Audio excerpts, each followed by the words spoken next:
It's the appointed time and we have a quorum. I call to order the meeting. Welcome to the meeting of the Bills Committee on Inland Revenue Amendment Automatic Exchange of Information Bill 2026. This is the second meeting of this Bills Committee. Agenda item 1, meeting with the administration.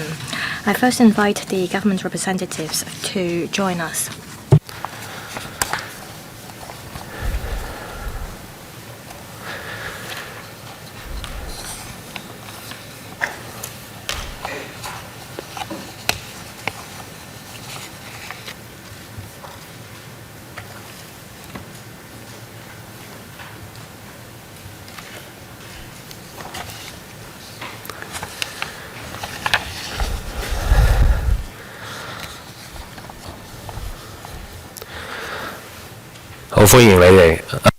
Welcome. On inviting public submissions, after the previous meeting, the Bills Committee has already put up a notice on the electrical website to invite public views. The submission deadline is 5 p.m. today. Before today's meeting, the Secretariat received 2 written submissions. Please refer to papers TsyB R2, 474 and 482. They have been sent to members for reference as well as uploaded to the electrical website. The administration will provide a consolidated response to the written submissions, and the response from the administration will be circulated to members for consideration. On follow-up issues arising from previous meeting, please refer to paper number TsyB R3 475/2026/02 for the administration's response. When the administration is ready, I'll invite them to walk us through this paper. Thank you, Chairman. I thank members for attending this meeting today to help scrutinize the bill.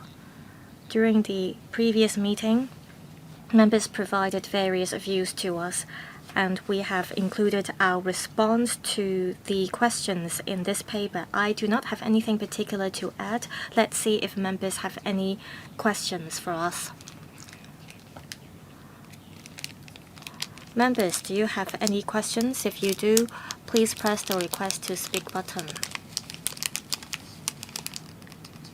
And then I'll assign a time limit. For now, I see that Ms. Carmen Khan would like to raise questions. I'll first give Ms. Carmen Khan 5 minutes.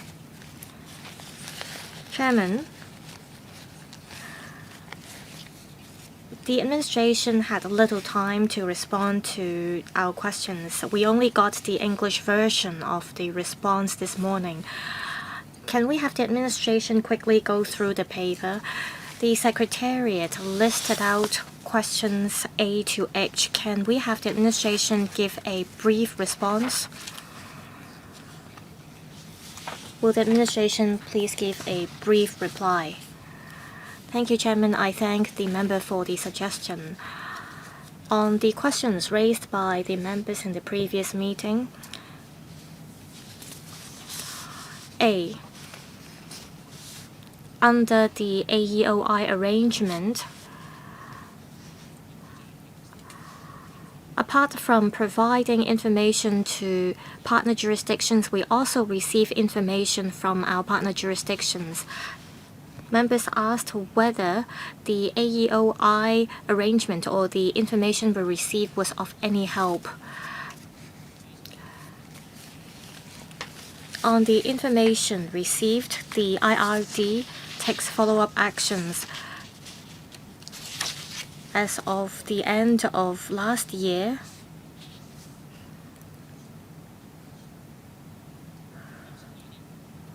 with IRD completing tax audits on the strength of the financial account information, the total amount of additional tax assessments and penalties exceeded $100 million.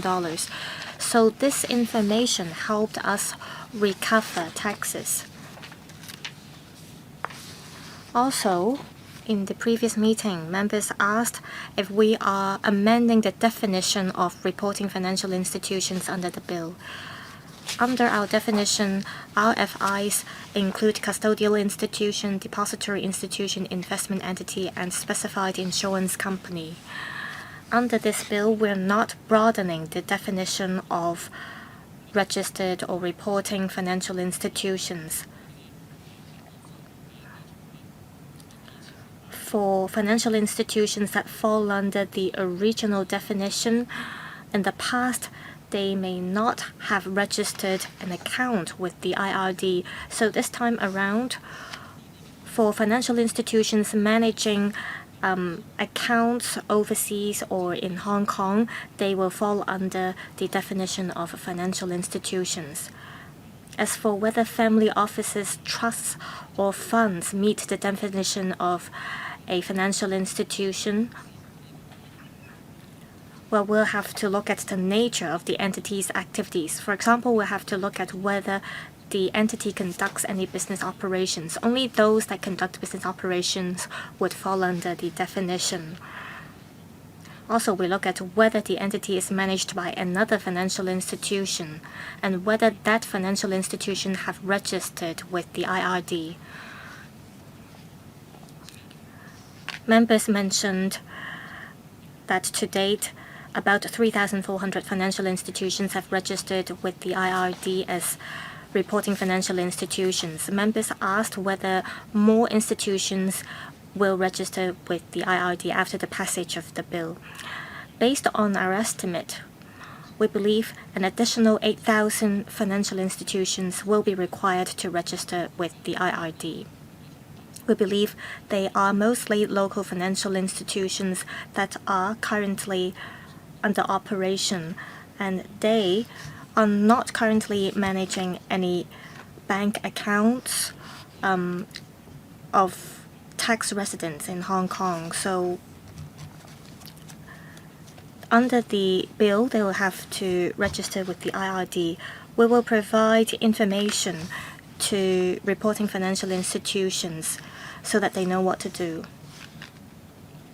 As for whether trusts fall under the definition of a financial institution, again, we'll have to look at their business operations. That is, whether they conduct any trading or if any portfolio management is involved. If they do not conduct such business operations and they are not managed by other financial institutions, they are not considered as investment entities. We understand that there are trusts that manage the transfer of asset among families. But if they do not carry out the business operations I mentioned, they are not defined as investment entities under the bill. We understand members' concerns. This is because there are many trusts on the market. So we are studying with the IRD to see whether we should develop a self-assessment tool so that relevant institutions can make use of the tool to decide whether they should be defined as a reporting financial institution. There are also questions concerning the provisions of the bill. I'll ask the IRD to respond. Assistant Commissioner, there was a question about the mandatory registration requirement. If the bill is passed, apart from making reference to the business registration records and relevant registers, we will also draw reference from the profits tax records we have, as well as information submitted by other reporting financial institutions and publicly available online information to see whether any reporting financial institutions will have to register with the IRD. In the previous meeting, there was a discussion about the definition of RFIs under Section 50A bracket 1.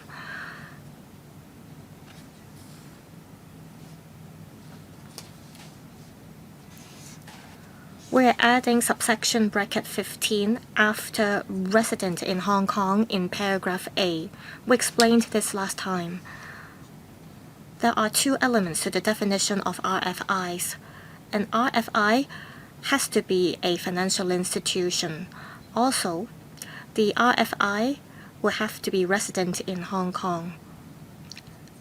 And that's under subsection 15 of section 50A. If a financial institution is resident in Hong Kong, that means it's a corporation in Hong Kong.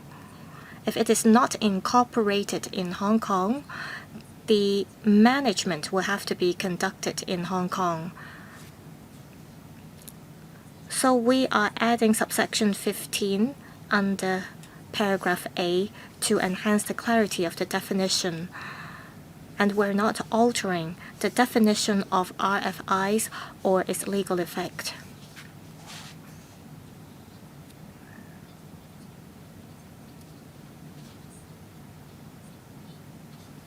There's a question also about the proposed amendment to section 50B. That is the 6-year retention period.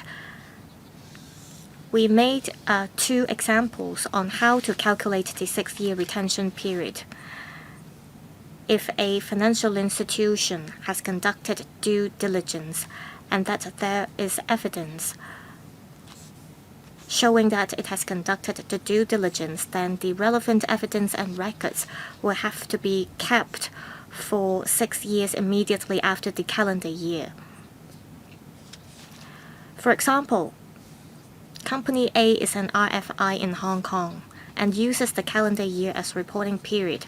If Company A conducts due diligence on its financial accounts during the period from January 1st, 2027 to December 31st, 2027, then Company A must ensure that the relevant evidence and records are kept until December 31st, 2033.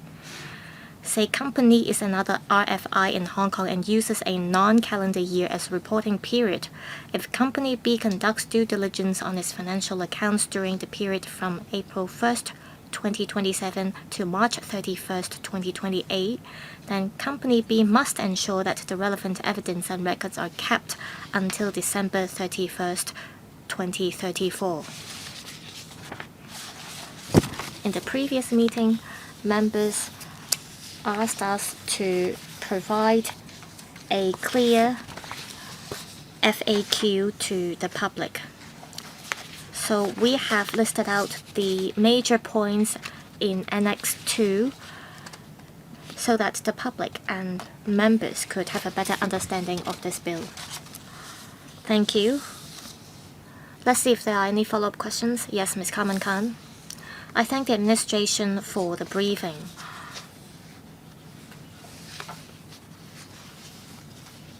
After the passage of the bill, an additional 8,000 financial institutions will be required to register according to the IRD's estimate. The administration mentioned it would consider developing a self-assessment tool, which I find very important. This tool can be in the form of an FAQ. For example, the institution can look at whether it is conducting any business operations and whether its business involve any portfolio management. All these can help a financial institution to decide whether it needs to register with the IRD. Under the current arrangement, even without a registration, the financial institution will have to file returns.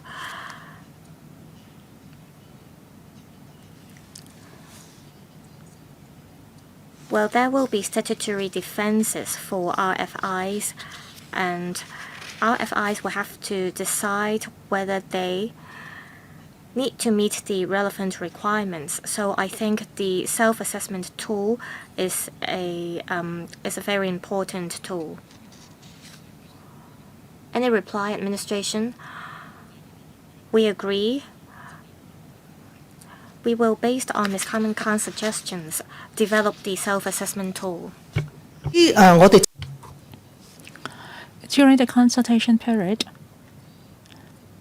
2 international firms have submitted their reply.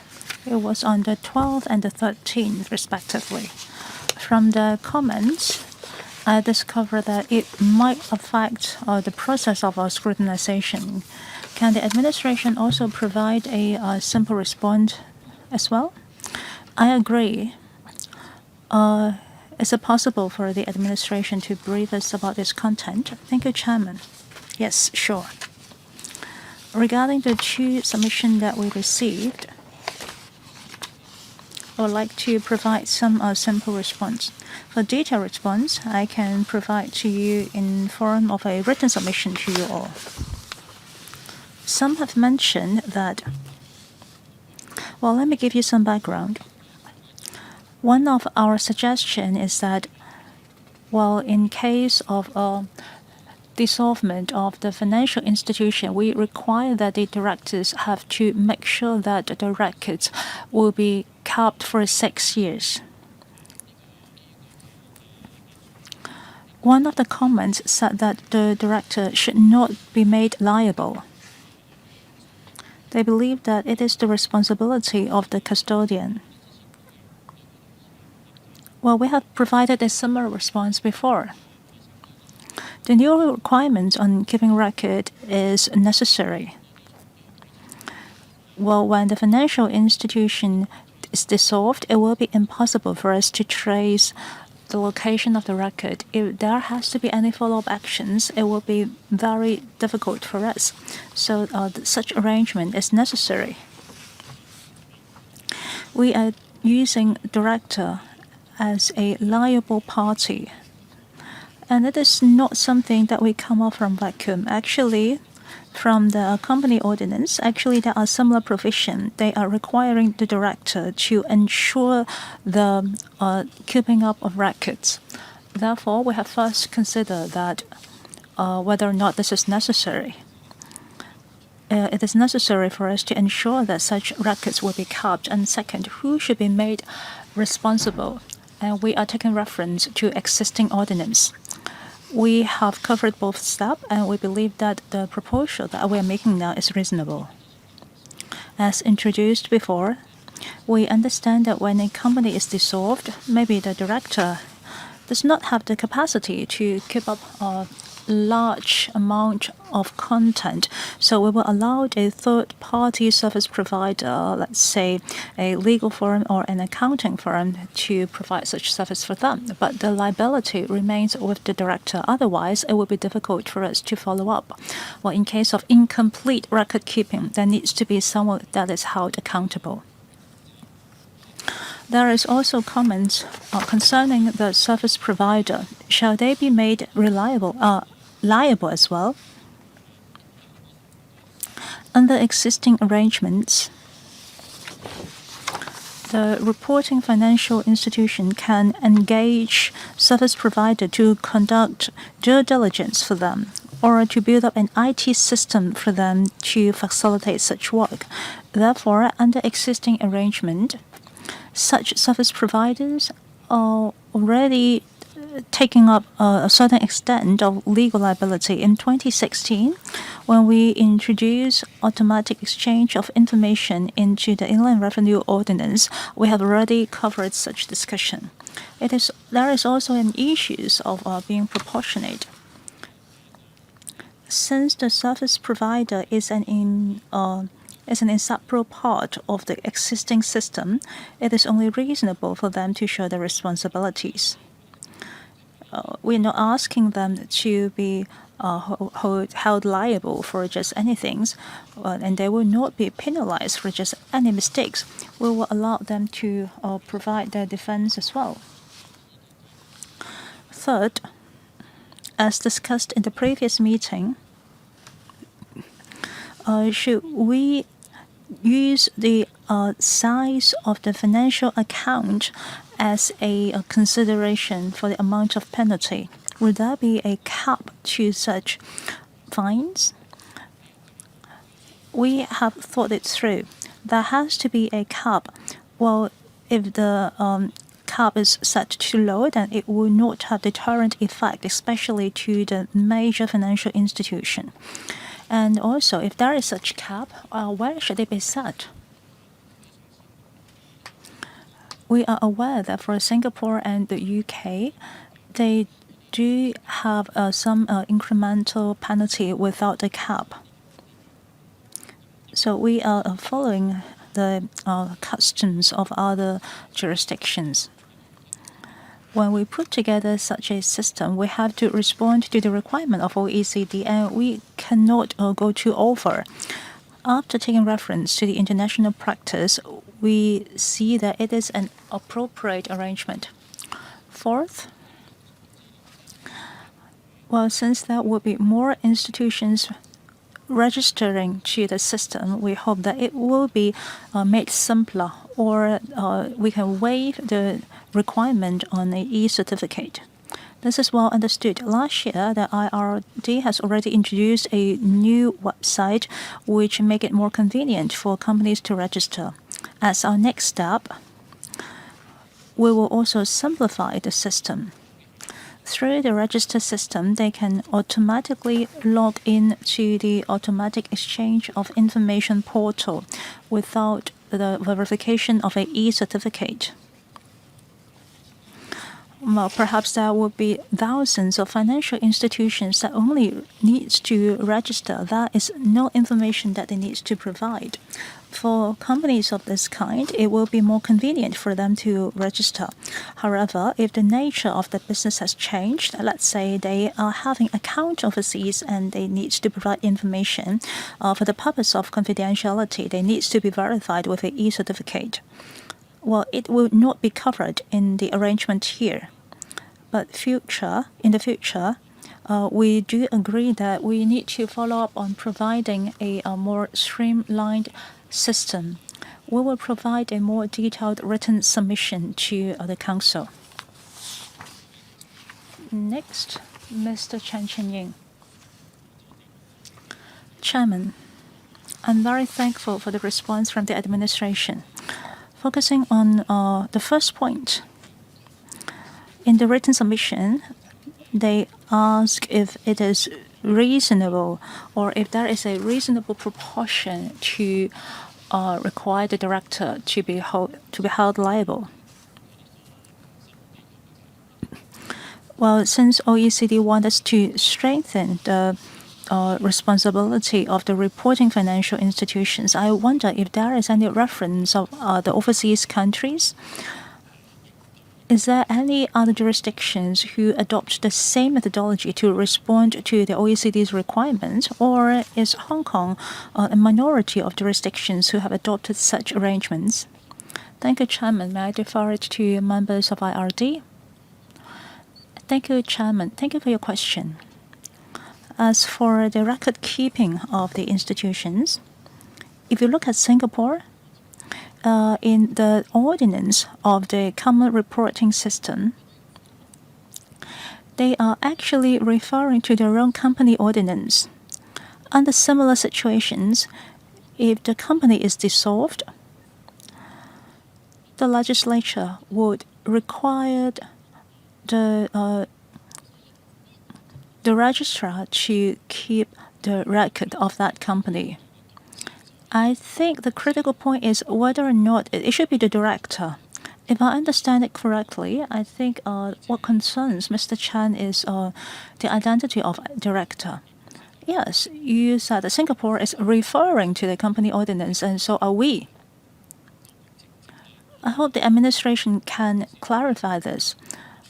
Well, regarding the responsibility of record keeping, that's the company ordinance of two jurisdictions have similar provisions. Well, we are specifically focusing on the case of dissolvement.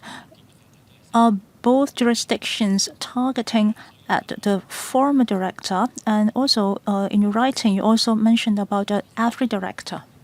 Thank you for your question.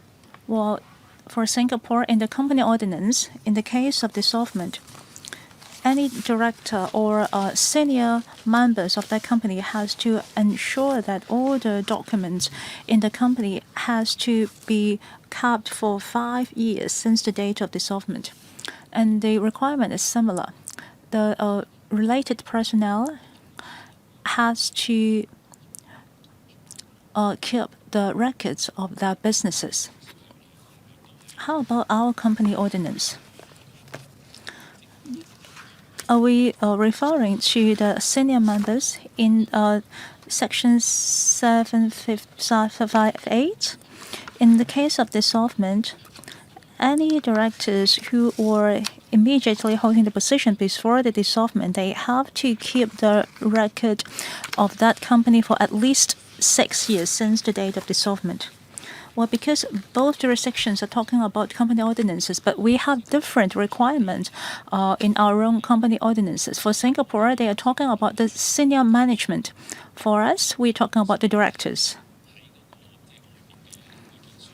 Therefore, well, according to the submission, if we are meeting the minimum requirement of OECD, shall we be targeting at the former senior management or has it be the director?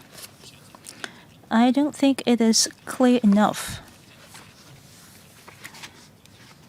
Apart from Singapore, is there any other countries that we can take reference to so that it will be convincing enough? Well, it is more appropriate for us to hold a former director accountable. It's more appropriate than the former senior management. Under the requirement of OECD, there is no specific requirement concerning the administrative provisions.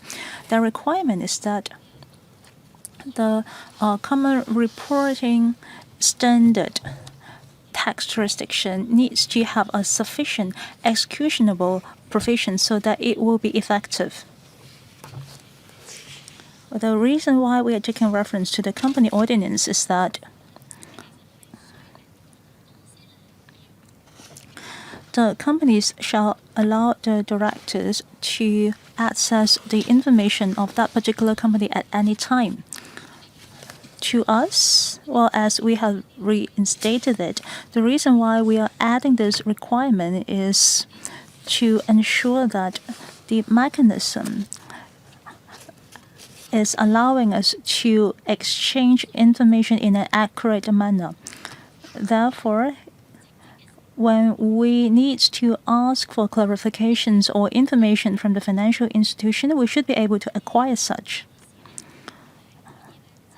Well, since the directors are entitled to have access to the business information, then we believe that according to the company ordinance, even the former directors can do so. Therefore, when we consider the provision here, we believe that the directors or the former directors shall be liable to ensure that such information will be kept for at least 6 years. I understand that the Assistant Commissioner has taken the reference to company ordinance. Well, for Mr. Chen Chen-Ying, she said that we have to take reference of our own company ordinance. This is one highlight of our last meeting. That is a note to make requirements that are more stringent than other jurisdictions or more than the minimum requirement of OECD. So the principle is, if there is no such requirement in other tax jurisdictions, then even if our own company ordinance have made such a requirement, then there will still be a discrepancy. I understand that Mr. Chen wish you to look into it and see if there is any room for adjustment. Well, because different people are involved, there will be discrepancies between the two jurisdictions. Chairman, allow me to supplement. We understand the concerns of Mr. Chen Chen-Ying. Well, actually, we're just citing an example when we mentioned about Singapore. I am not familiar with the legislature of Singapore. When we talk about senior management, I'm not sure if there are similar concepts in Hong Kong's legislature. If we are quoting such concepts, then we need to clearly define who are the senior management. Is it restricted to the CEO or CFO?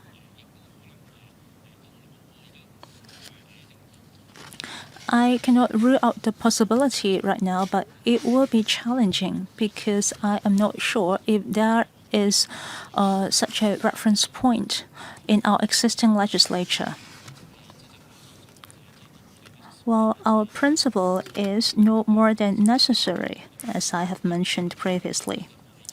Still, we have to refer and quote the existing legislation that we have. Since the company ordinance is making requirements on the former directors, that is what we are doing right now. Because these are the directors that are held accountable to a certain extent under company ordinance. That's why I think we are not being unreasonable. Since we discover that the responsibility lies with the directors, if we change the terminology into senior management, then those people will have their own concerns. So we have to carefully consider our own situations and that of Singapore, so that we can make a proposal that is the most appropriate to our situations, so that we will not be imposing unnecessary responsibility onto our business circles.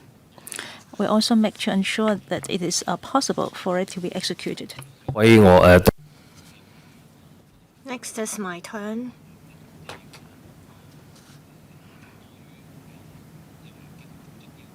The administration said it will not do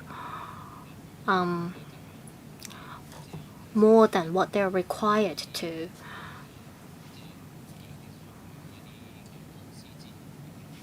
My understanding is that according to the OECD, for institutions that are dissolved, they will have to notify the IRD within a month. I think this requirement is more stringent than that of other jurisdictions. There might not be the same requirement in other places.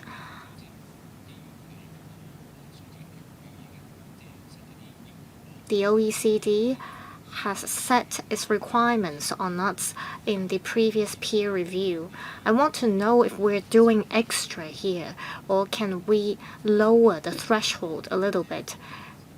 Of course, if you set the bar higher, you can make sure that companies can meet your requirements.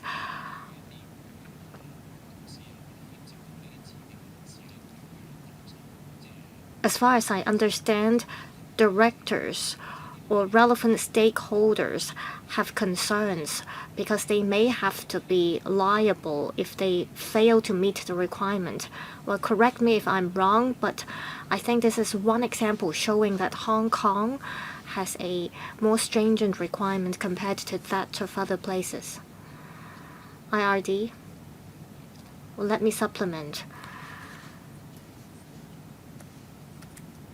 Apart from this particular bill, we are going to table another bill that concerns the crypto asset reporting framework.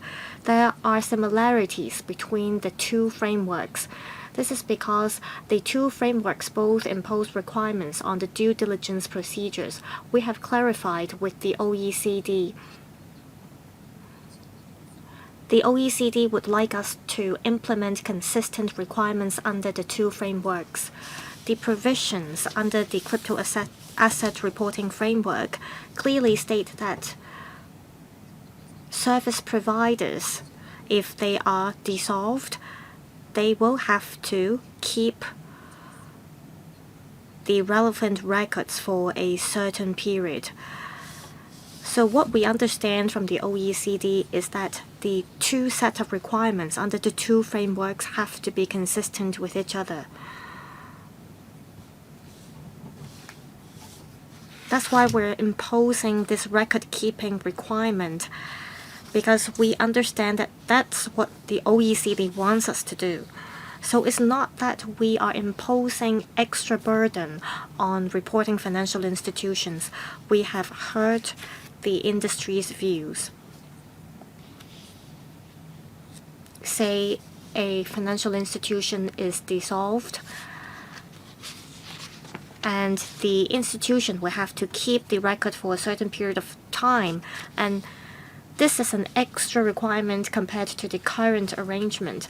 That's why we allow the financial institutions to appoint a third party to fulfill the obligations. In cases where a director fails to fulfill the obligation and where there are reasonable excuses, we would deal with the case in a lenient manner so as to minimize the compliance burden on financial institutions. Next, Mr. Webster, I'd like to follow up on the same question. The administration said it drew reference from the company's ordinance. I'm not saying that there are any conflicts between this bill and the company's ordinance. However, I think there needs to be greater clarity. We are imposing a more stringent requirement under the bill.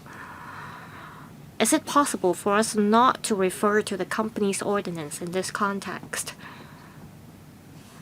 Say when a company needs to be liquidated, they can appoint a liquidator. Can an executive be considered as a party that can be held liable? Companies themselves may not be clear who should fall under the definition of an executive or a senior management staff themselves.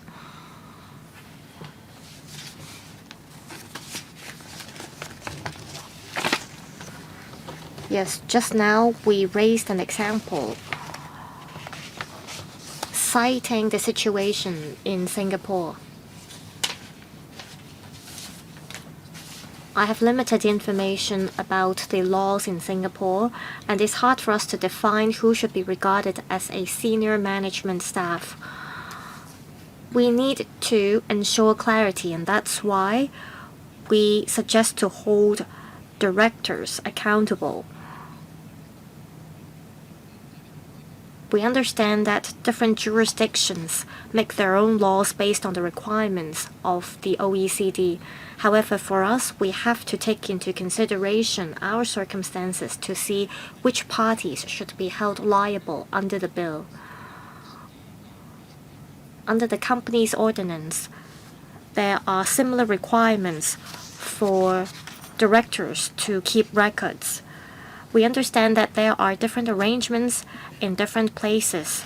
However, despite that, we propose to hold directors accountable because there are similar legislations in place that ask directors to fulfill similar requirements. We understand that there are compliance costs to be incurred and that there might be difficulties to be faced by directors. However, we find this arrangement reasonable. Of course, we understand that different parties have their own views, but we have to take into consideration the actual circumstances in Hong Kong. Chairman, can the administration provide comparisons of various practices in different jurisdictions? We only talked about the case in Singapore just now. And by comparing the situation in Singapore and that in Hong Kong, there might be differences. However, it might ensure greater clarity if we can compare our situation with that of other jurisdictions instead of just Singapore. Now we move on to the second round of Q&A. Then we will move on to the clause-by-clause scrutiny. I'll give each member 3 minutes. Ms. Carmen Khan. If we look at the views raised by PwC and KPMG,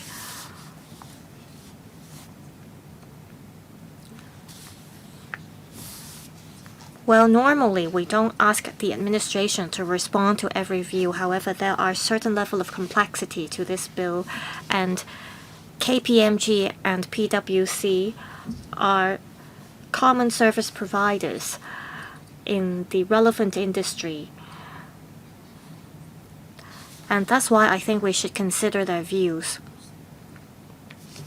My concern is that their submissions mention that if former directors have to be held accountable, this might be more stringent than the requirement imposed by the OECD. That we are doing extra.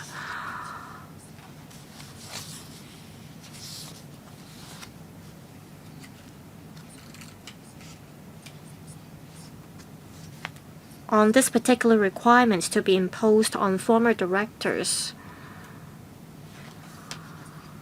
this is not applied by other jurisdictions that are trying to comply with the requirements made by the OECD.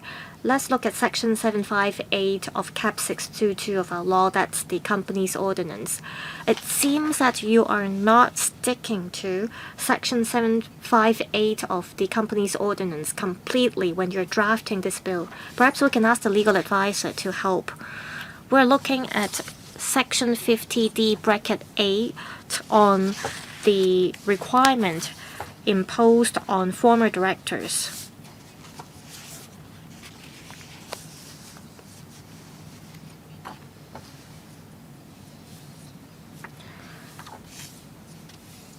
Under Cap 622, that's Section 758 of the Companies Ordinance, there are statutory defenses for former directors. Say Section 758 bracket 2 of the Companies Ordinance. It states that former directors of dissolved companies have to keep certain records, but there are exemptions to this. One exemption is that if these books and papers that need to be kept by former directors have already been kept by other parties, then that would constitute an exemption.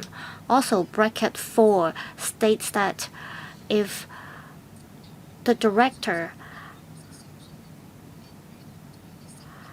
has a reasonable excuse to believe that another party has been appointed to fulfill the obligation, then the director is exempted from this responsibility.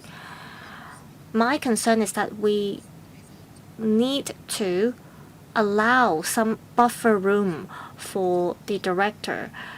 This director, according to this bill, will have to keep the record for 6 years.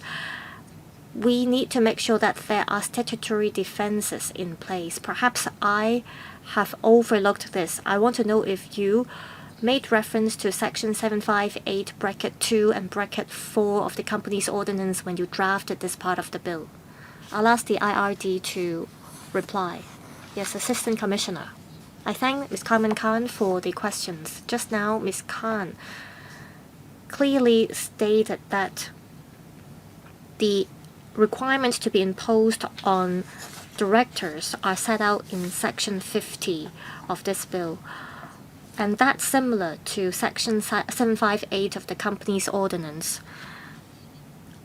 Bracket 2 is not included in this bill. As for bracket 4, that is the statutory defense,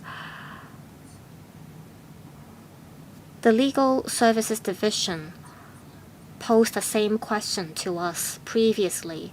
The question was, would there be a statutory defense for directors?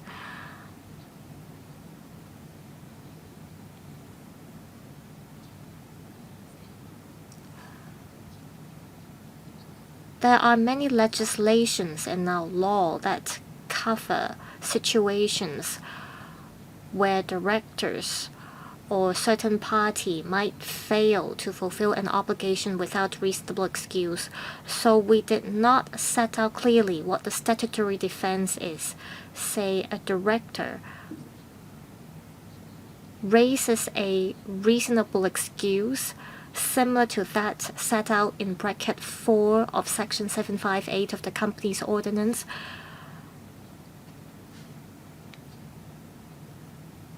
We would adopt it as a defense for failing to keep the record. I think the administration will have to look at this seriously. The submissions we got are for this bill's committee as well as for the chairman of this committee. The submissions clearly state that qualified professionals or veterans of the industry are not willing to take up this responsibility, and according to the submissions, this requirement would compromise our competitive edge, and therefore I'm very concerned about this. We have to explain to the industry whether there would be a statutory defense. If you are going to refer to Section 758, you should replicate the provision completely instead of just copying part of it and replicate it to this bill. Before a company is liquidated, a third party might be appointed to fulfill the obligation. Of course, not all responsibilities should rest with the third party, but we're talking about a company that has been dissolved, and you're asking the former director of this dissolved company to hold the records for 6 years. I think this is unreasonable. Under Secretary.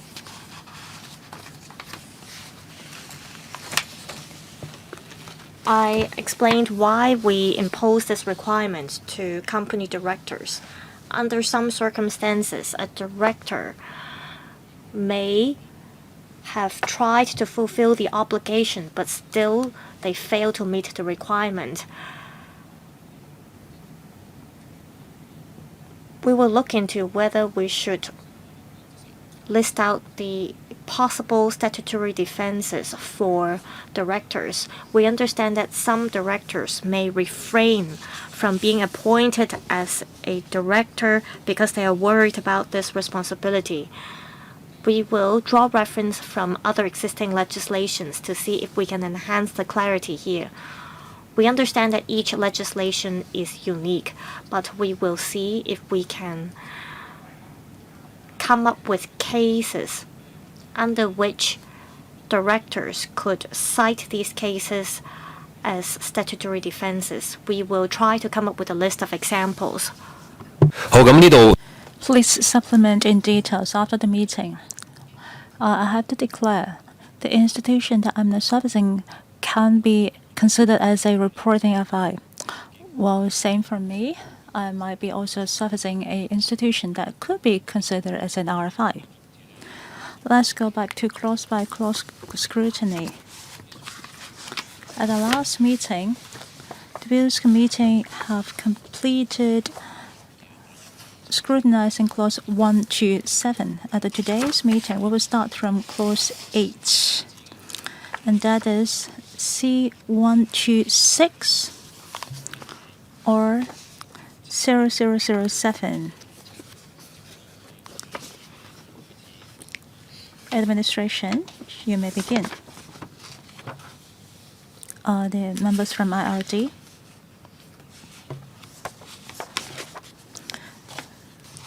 Clause 8. At the existing section 58, we would like to amend. Well, we would be able to engage a service provider to fulfill the provisions of service under Section 58B. And it also mentioned that the service provider that are engaged will still have the obligations. Next page, 0008, clause 9. It is an amendment to 50I, that is the requirement for electronic record. The Commissioner may approve certain requirements to 50AB, 50D3, and 6 bracket A. For example, it will concern the requirement of change of address. Clause 10. Well, before going to clause 10, Ms. Carmen Khan has a question. Thank you, Chairman. On page 0007, regarding the engagement of a service provider, well, this concerns the change of the registration system. With or without the financial account, you now are required to register. Therefore, the scope has expanded. In 50H, you have added 50AB bracket 1. That is, even the process of filing can be a service that you engage a service provider to cover for you. I wonder, why do you need to add 50AB bracket 1? I wish you can respond to such responsibility that you are adding on to the service provider. Examples of the UK and Singapore have been cited. although it is mentioned that simply by engaging a service provider does not exempt the institution from their own obligations. In the FAQ, you have stated the same. I believe it is important for you to state so. However, for the third-party service provider in both the UK and Singapore, this is not the case. The standard is different. In Singapore and the UK, there will be different standards if they are being reckless or if they intentionally violate the regulations, they will be held liable. Well, for us, we simply say that they will be held liable if there is no reasonable defense. So in Section 80, can we expand and explain in details? Well, since we are talking about the service provider, I would like to highlight it first so that the administration can be prepared. As for electronic record, it will be streamlined and it will be adopting e-certificates. At 50H, it says that you can designate a certain system for future declarations. Will there be any guidelines concerning that? Well, as the commissioner has mumbled, for those who have nil returns, well, how can you streamline the process for them? Can you explain to us? Assistant Commissioner, under existing requirements at the AEOI portal, all the reporting financial institutions, while they are registering or while they are uploading information, they need to provide us with an e-certificate of that institution. In our plan, we would like to optimize my system. As mentioned by the Deputy Secretary, the IRD has already rolled out a commercial website.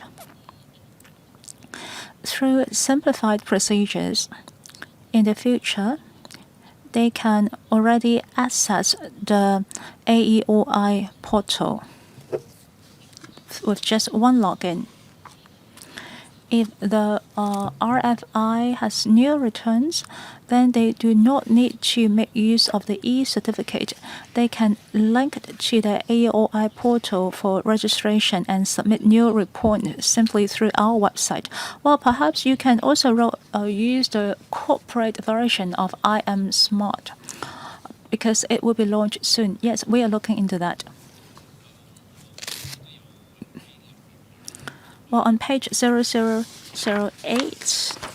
if I compared the two versions, I discovered that, well, they said that there will be a designated password.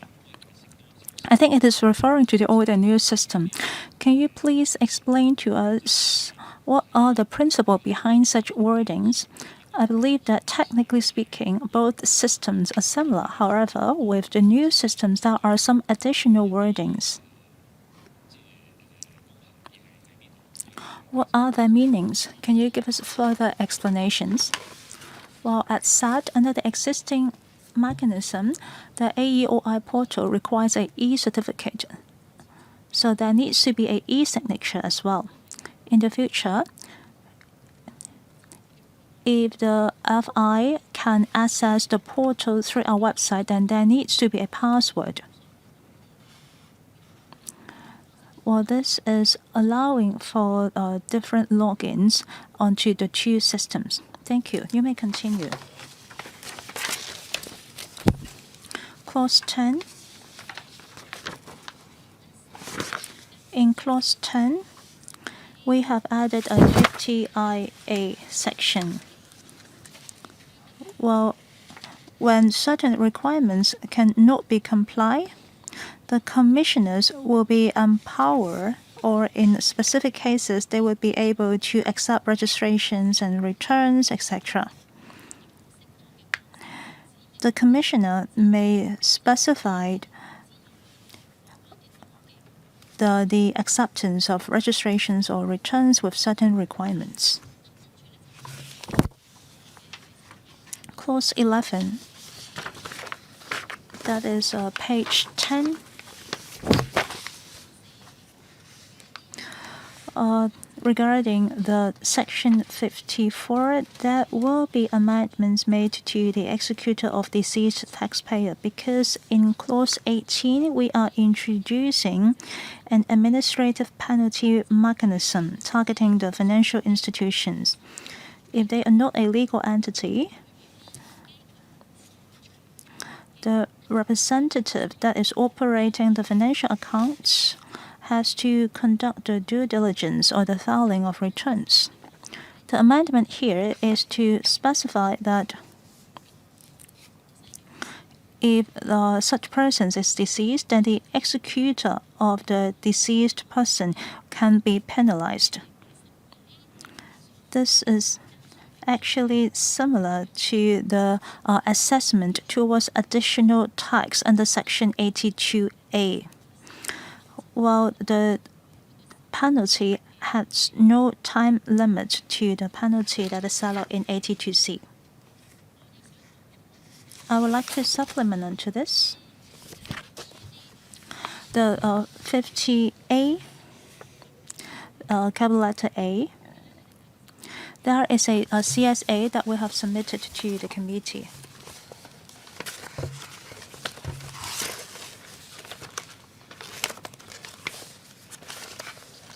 Well, just now the administration has mentioned about the CSA regarding Section 54, and the draft has already been tabled.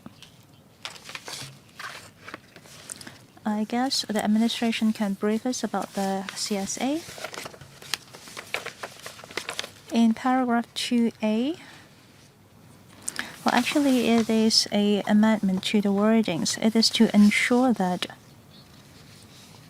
when we submit the bills concerning the crypto assets reporting framework and amended common reporting standard, there will also be a penalty regarding administration penalty. This is to align the wordings so that there would not be any clash between the two. In capital letter A, we have added 82 bracket C, that is to the measurements of 82C. Well, in Chinese, we are amending it to 或第82C 條所指的金錢罰則的評定 and substituting this with the previous statement.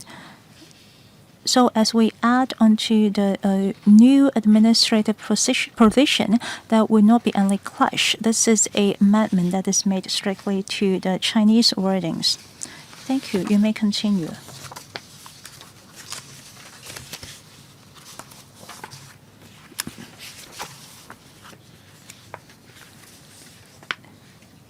Now we move on to clause 12.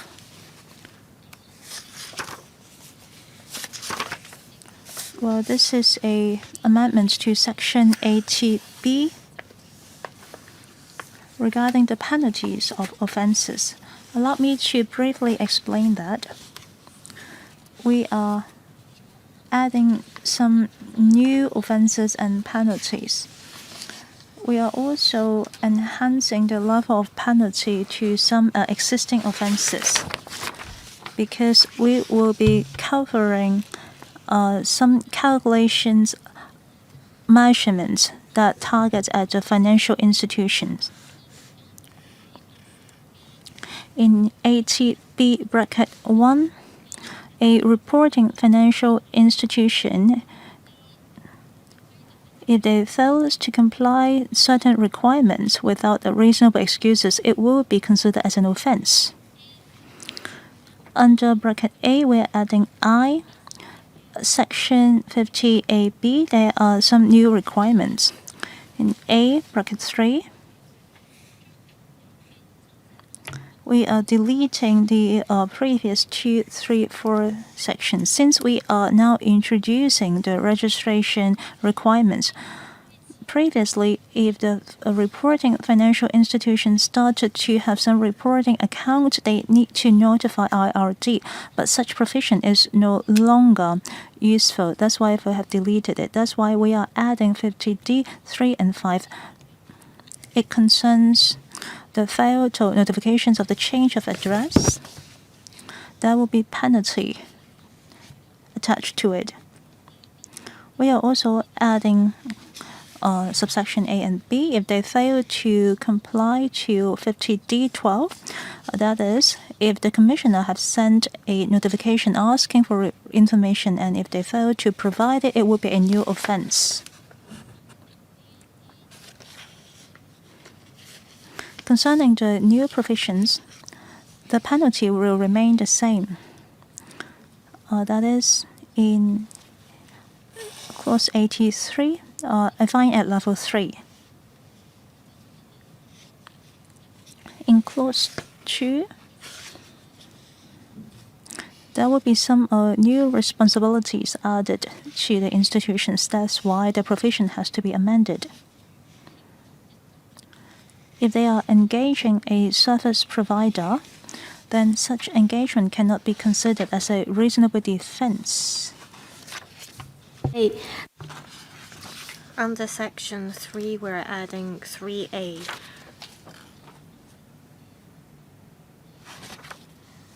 If the offense involves due diligence procedures, the reporting financial institution may be liable to a fine at level 3 or a fine of $1,000 multiplied by the number of the financial accounts that are the subjects of the offense, whichever is the higher.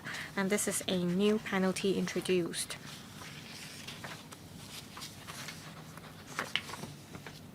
Next clause, for those that fail to comply with the registration requirements, we are adding in bracket 4 here. If the reporting financial institution continues to fail to make the registration, there is an extra $500 of penalty for each day of the failure. We're also adding subclause 5A. Without reasonable excuse, a reporting financial institution provides incomplete or inaccurate information or statement, that would be an offense. Once convicted, the financial institution may be liable to a fine at level 3 or a fine of $1,000 multiplied by the number of the financial accounts that are the subjects of the offense, whichever is the higher. Page 14. We are removing subsections 6 and 7. Instead, we are introducing 7A and 7B. According to the existing subsection 6, it says a reporting financial institution commits an offense if the institution provides misleading, false, or inaccurate information, and if the institution recklessly do so. This is the existing subsection 6.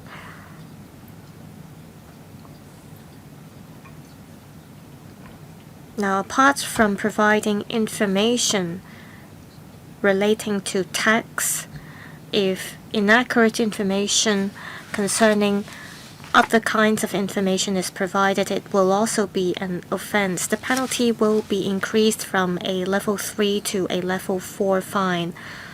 Also, a fine of $5,000 multiplied by the number of the financial accounts that are the subjects of the offense will be imposed, whichever is the higher. Now, bracket 7A is equivalent to the existing subsection 6. say a reporting financial institution furnishes a return and it consists of inaccurate information. If this is discovered by the financial institution and no accurate information is provided afterwards without reasonable excuse, then that would constitute an offense. Now, under 7A, any inaccurate information provided outside of the return will constitute an offense as well. The fine will remain at level 3, but an extra penalty is going to be imposed. That is a fine of $1,000 multiplied by the number of the financial accounts that are the subjects of the offense. Well, please pause. Ms. Kamen Khan. Thank you, Chairman. I'd like to go back to page 12 of the marked up copy. Page 12, bracket 2.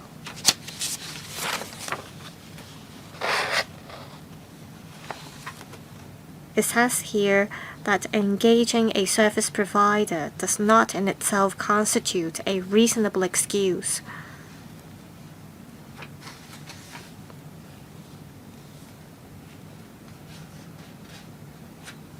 Can you explain why you're adding all these subsections here?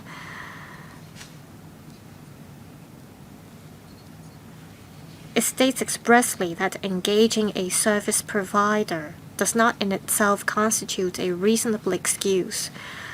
Does this subsection have to do with our previous discussion of the liability of directors? No. Currently, under Section 50H, reporting financial institutions may engage a service provider to help fulfill the registration requirement or conduct due diligence procedures as well as furnishing returns.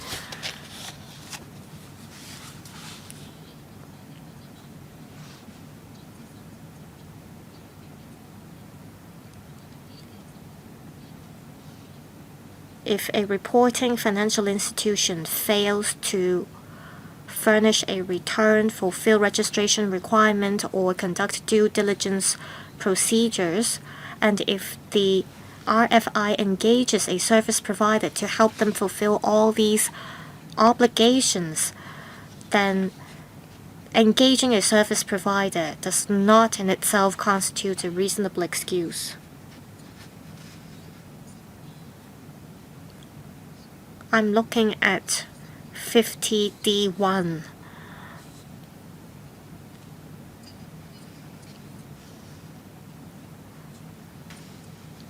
Does that mean under those circumstances, engaging a service provider could constitute a reasonable excuse? Under the existing Section 50H, an RFI can engage a service provider to help fulfill the registration requirement, conduct due diligence procedures, and furnish returns.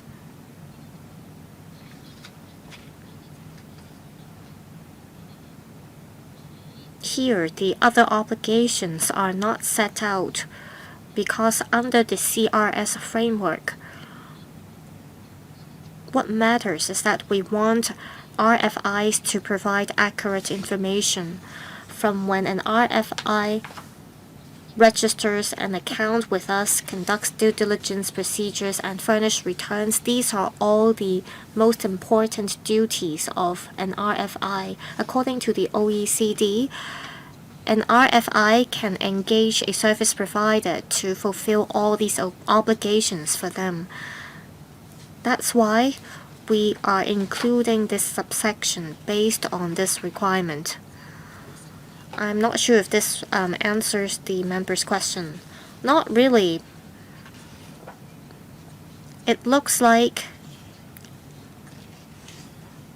the obligations under Section 50D could be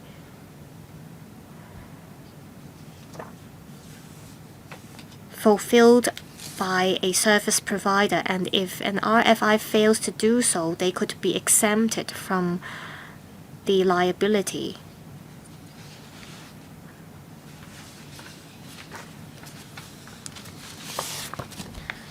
So the way you draft it looks like you can be exempted from the liability if you engage a service provider to work for you. Well, no. Under the CRS framework, what matters is that you have to conduct due diligence procedures and furnish returns. These are the core duties of an RFI. This is because if they fail to do so, the information provided may be inaccurate. Therefore, according to the OECD,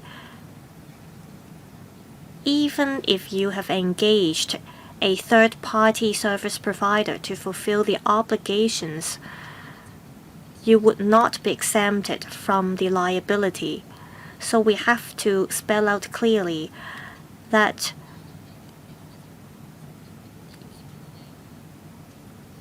you cannot be exempted from the liability just because you have engaged a service provider, and you can blame all the faults on the third-party service providers. This would not constitute a reasonable excuse or statutory defense.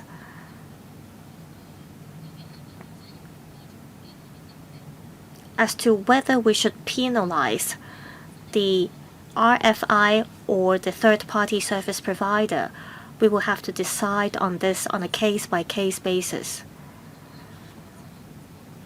We raised an example when we replied to the legal advisor.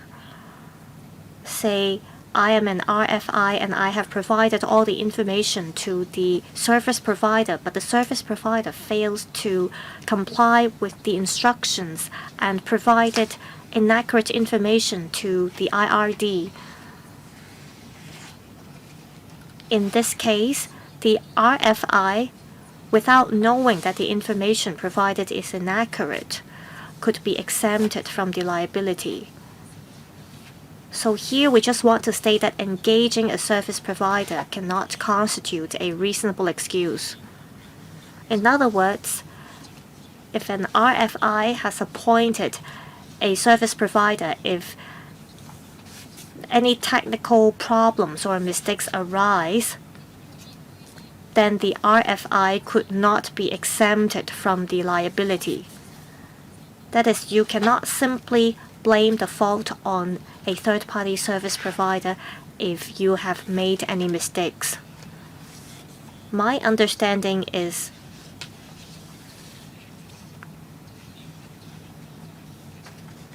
in the process of conducting due diligence procedures and furnishing returns,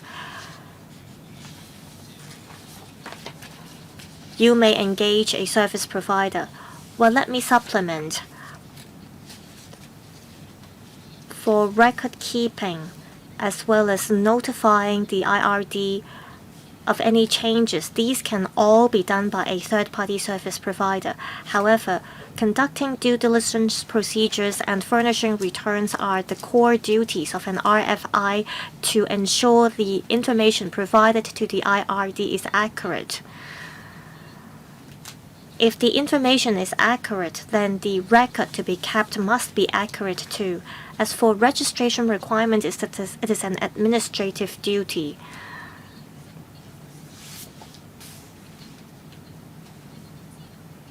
The key to OECD's requirement is that all information to be kept must be accurate. So by engaging a third-party service provider, it doesn't mean that you'll be exempted from the liability. Well, in other words, for registration, due diligence procedures, furnishing of returns, these are all core responsibilities. You may, in accordance with Section 50D, appoint a third-party service provider and be exempted. Well, apart from the above duties, you will also have to keep records for 6 years and notify the IRD when there is a change of address, and so on.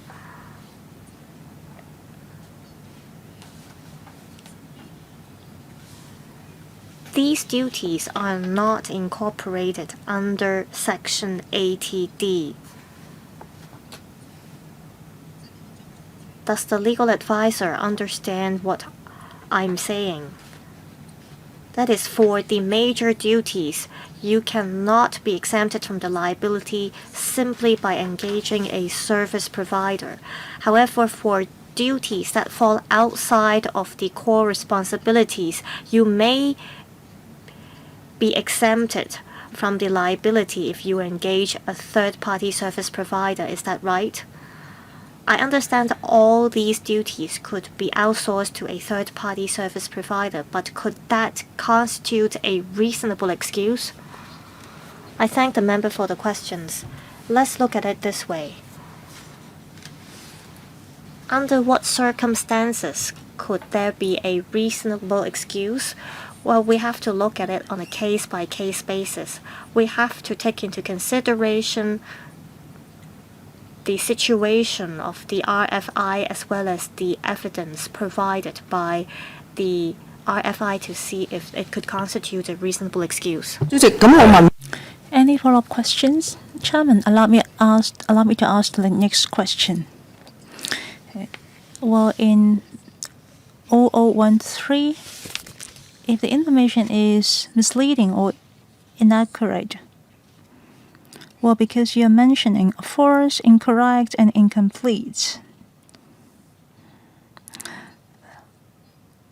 the consequences or the penalty will be different. Have you made a reference to any other provisions by quoting such wordings? Assistant Commissioner, are you asking about the wordings of false or incomplete? Yes, it's 5A. That would be fined at level 3, or a fine of 1,000 multiplied by the number of financial accounts. However, in subsection 6 and 7, it said that if there are misleading information, false or inaccurate information. Chairman, I wonder if you understand. Well, because you have mentioned the wordings like false, incomplete, they're all different wordings. Does it constitute any difference in penalty? Well, subsection 5A is newly added. Without reasonable excuse, if a reporting financial institution is false or incomplete, then the penalty will be up to a fine at level 3 or a fine of 1,000 Hong Kong dollars multiplied by the number of financial accounts, whichever is higher. Madam Khan also points out section 6.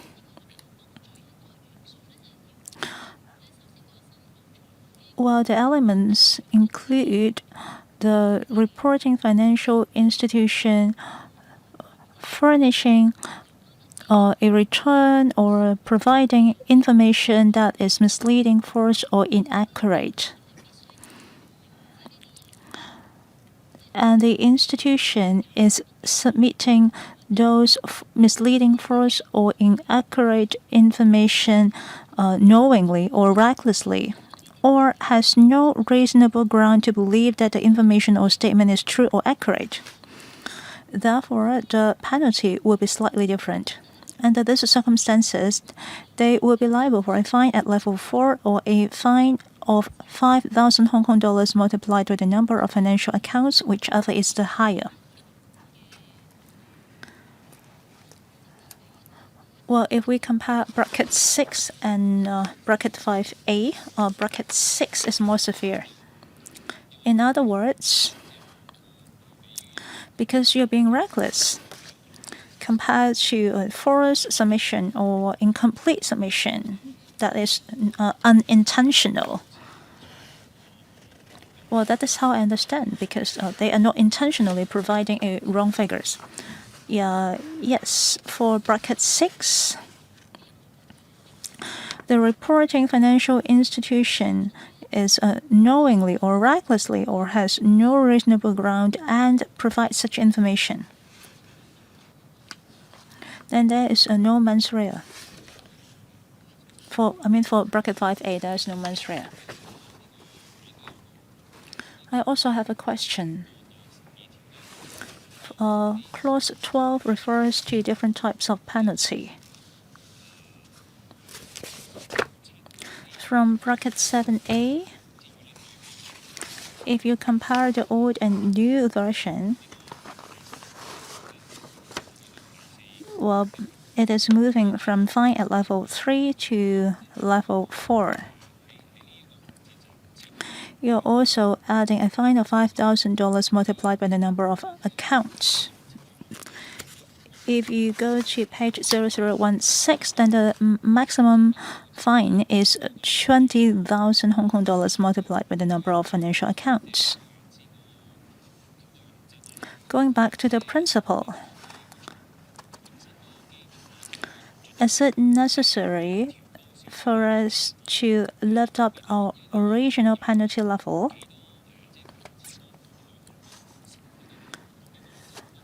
Well, when you set a fine of 5,000 or 20,000 multiplied the number of accounts, and if you have multiple accounts, then it would be higher than the fine at a certain level.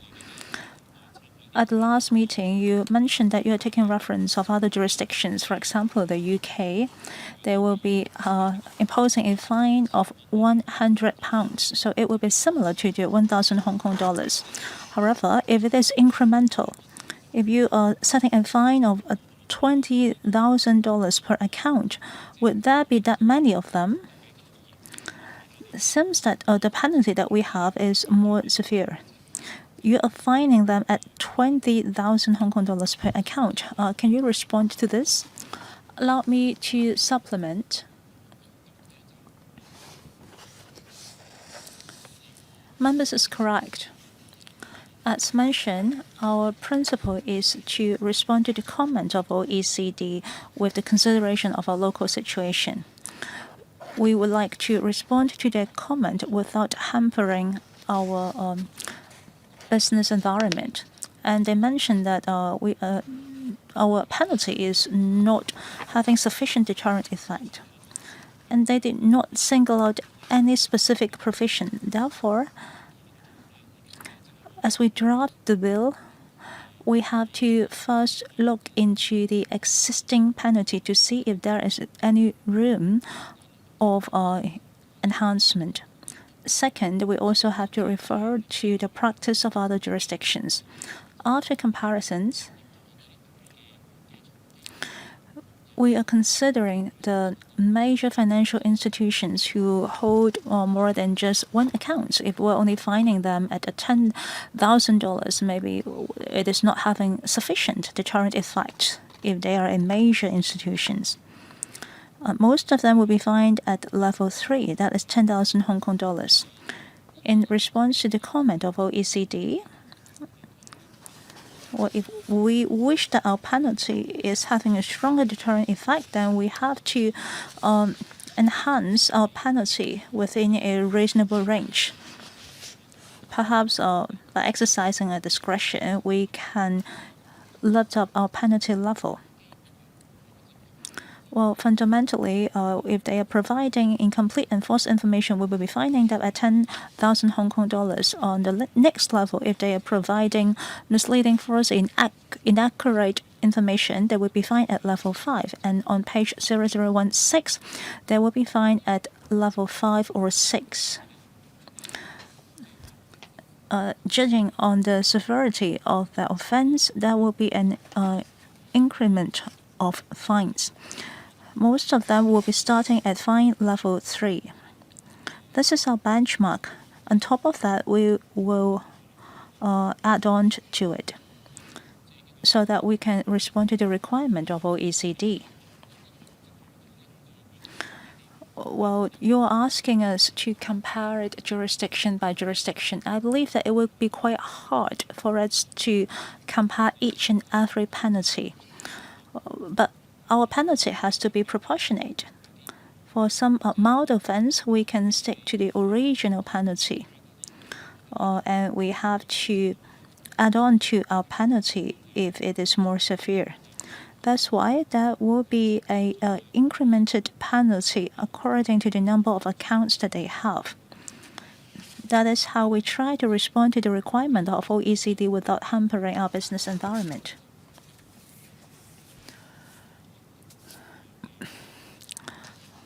The penalty that we are including here is to respond to the requirement of OECD, and this has been in effect since 2016.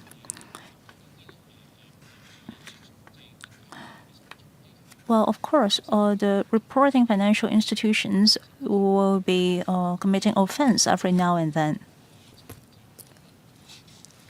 The IRD has to consider the real situation. At this moment, we are imposing penalty without prosecution because we believe that most of the financial institutions are law-abiding. The mistakes may be committed by mistakes, so we did not consider prosecuting them. Instead, we will be fining them. It will be some deterring penalty that we have.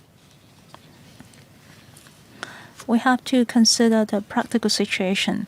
We would not be imposing the most severe penalty on them once we discover any offense.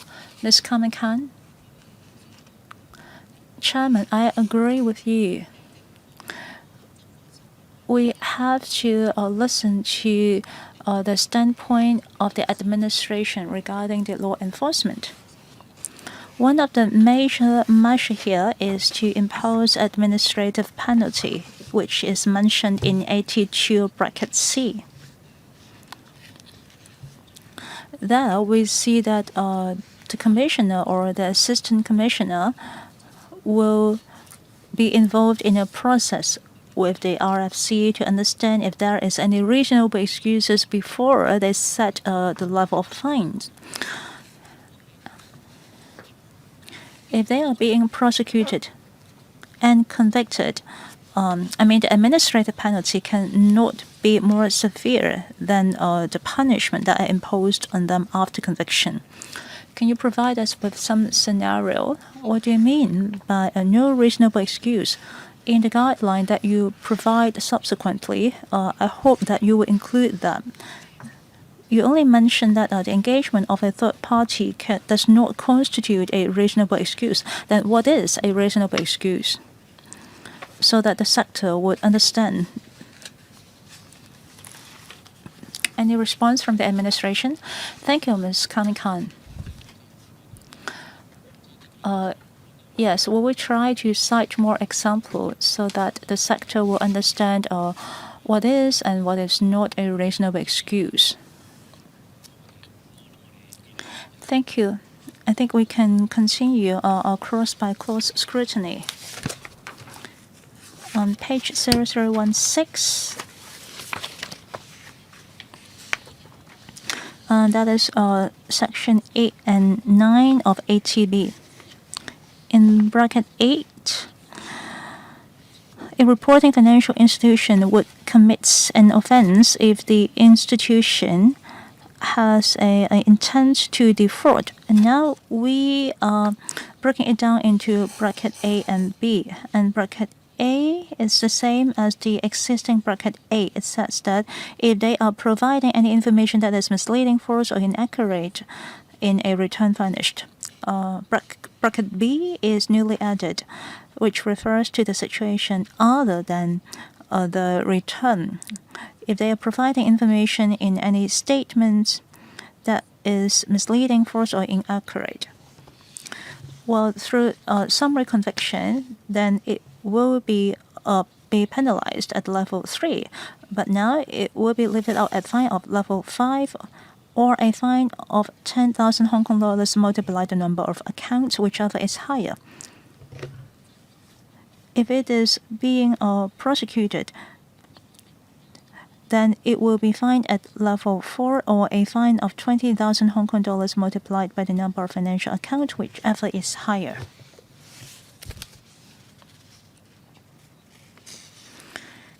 Moving on to clause 13.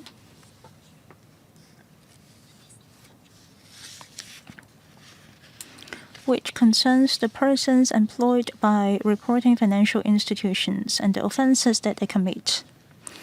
We have deleted subsection 1 and become subsection 1A.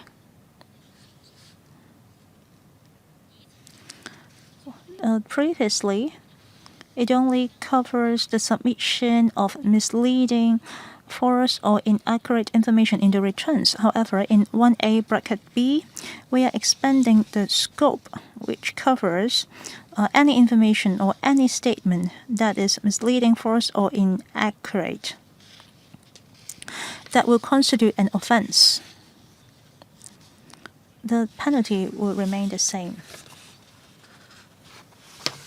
或者 Clause 14. Well, hold on, Ms. Carmen Khan.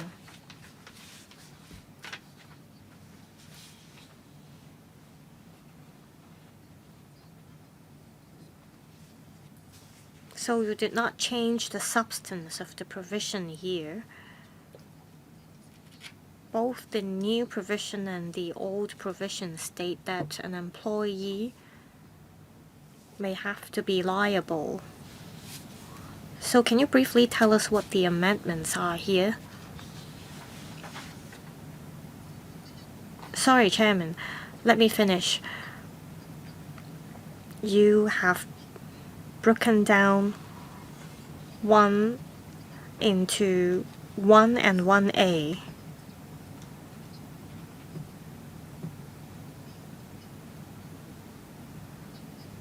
The phrase intent to defraud remains unchanged.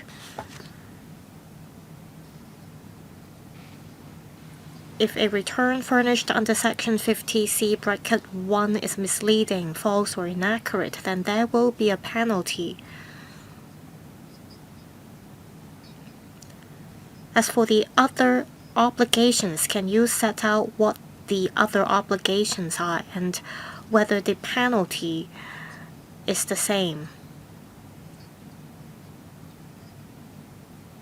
So I just want to find out if it is better that this part is broken down into A and B. Assistant Commissioner, in the existing provision there are A, B, and C. And here we have broken it down into 3 parts, and the content remains the same. There is just some textual amendment. In the existing bracket 1, it says if someone provides inaccurate information with the intent to defraud, that is, if a person provides inaccurate information when furnishing a return, then that would fall under bracket 1, capital letter A. Now we're introducing 1B.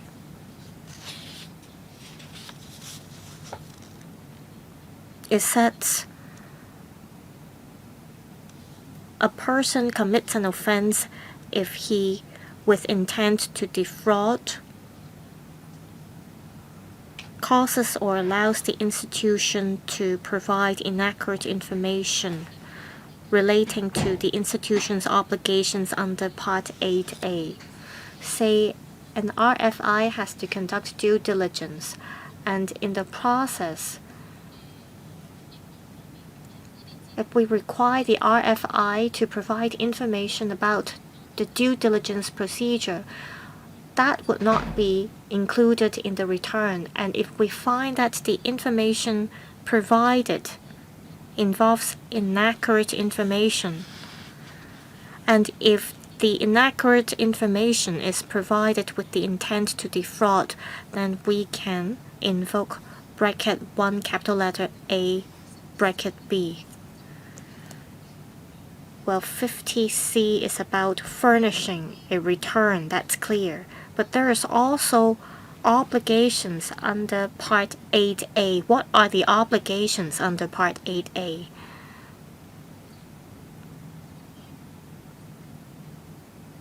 This is because penalty concerning Section 50C are different from that for Part 8A. Can you explain the difference? We want to point out that if an RFI provides inaccurate information in a return, that would be an offense.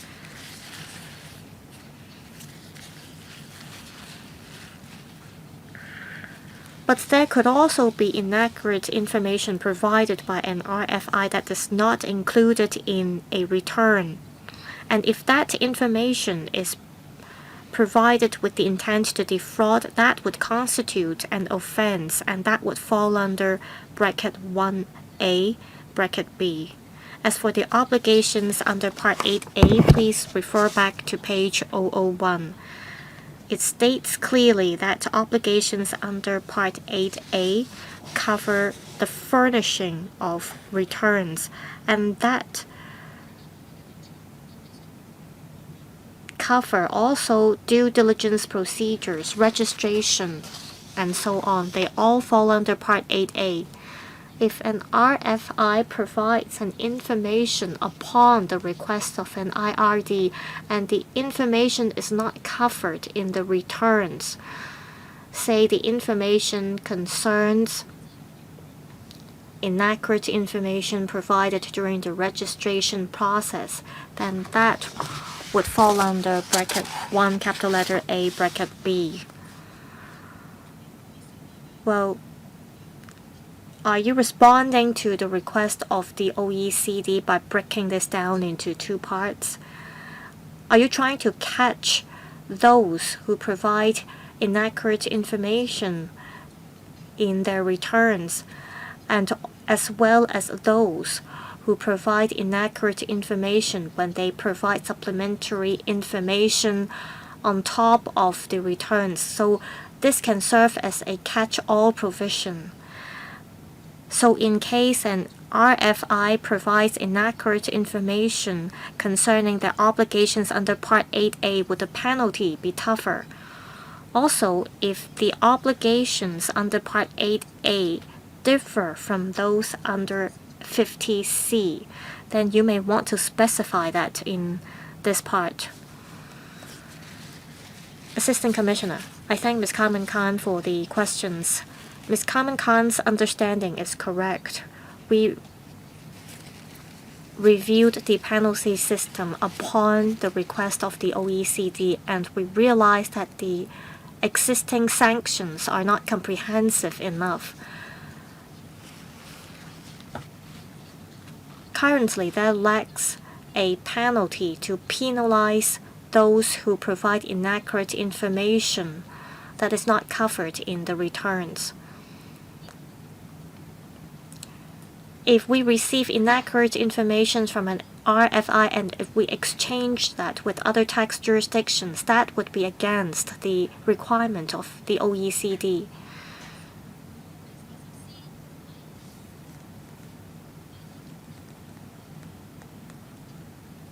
And the penalty is the same as that under ATC bracket 2.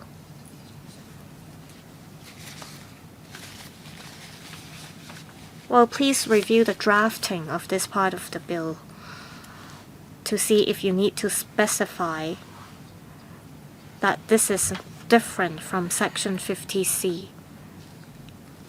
Well, let's see if the DOJ could supplement.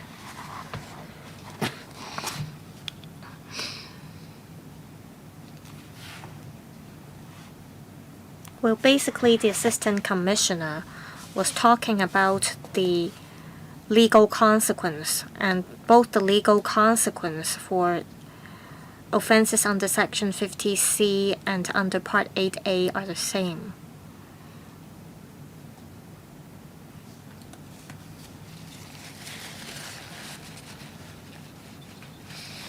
Please carry on. Clause 14. We're introducing a new ATCA and a new ATCB. ATCA concerns offenses of entities that were reporting FIs. If an entity without reasonable excuse fails to comply with Section 50D bracket 4 or bracket 6, that is, if the entity fails to notify the IRD that it stops acting as an RFI or fails to notify the IRD of any changes in its address, that would constitute an offense, and the RFI may be liable to a fine at level 3. If the court makes an order and the entity still does not comply with the order, then it may be liable to a fine at level 4. For Section 80 TsyB, it concerns entities after they are dissolved.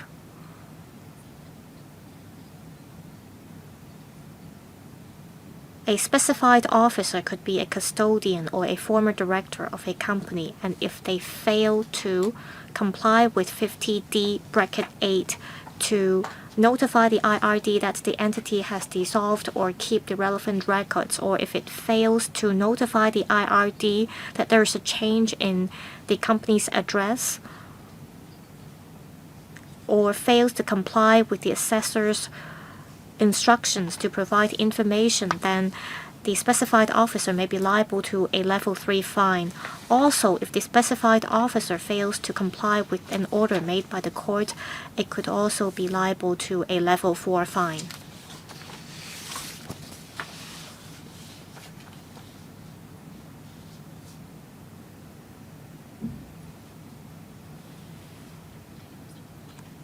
Now we move on to Clause 15.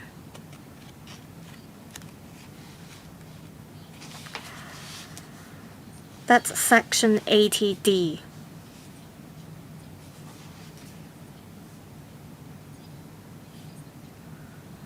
These are offenses concerning service providers that fail to fulfill the obligations. These obligations concern registration,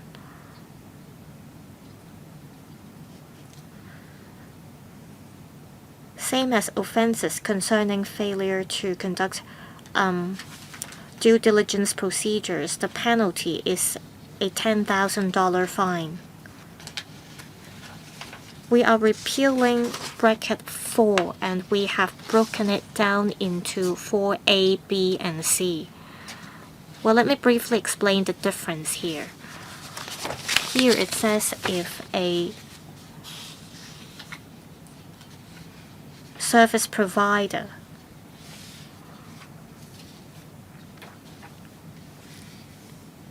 provides misleading, false, or inaccurate information in a return, and if the service provider does so intentionally, that would constitute an offense.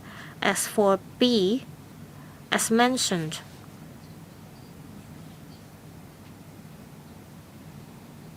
if a service provider provides information that relates to its obligations under Part 8A, that would also be an offense. As for the newly added bracket C,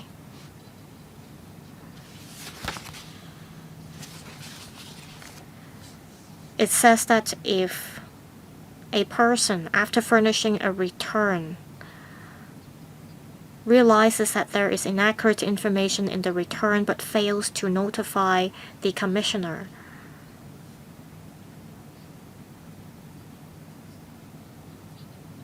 then that would concern his obligations under Part 8A. The person, in this case, would be liable to a level 3 fine. Page 0022.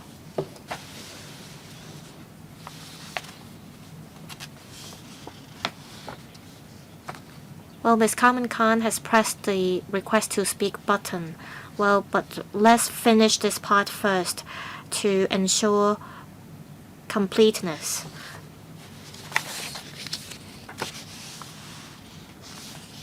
Bracket 7 here states that if a service provider, out of an intent to defraud,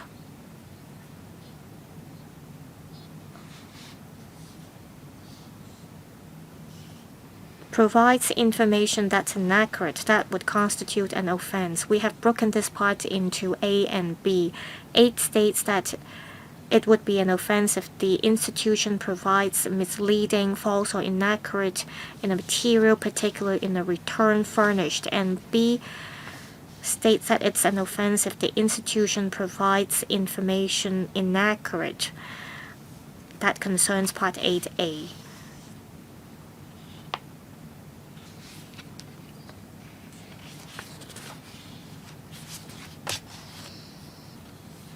And after bracket 9, we're adding bracket 1, bracket 2, and 2A. And these concern the registration requirement. Cảm ơn bạn. Ms. Khan. Thank you, Chairman.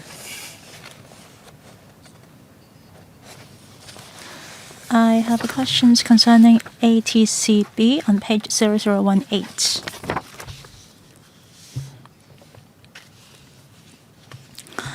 In the title, it says that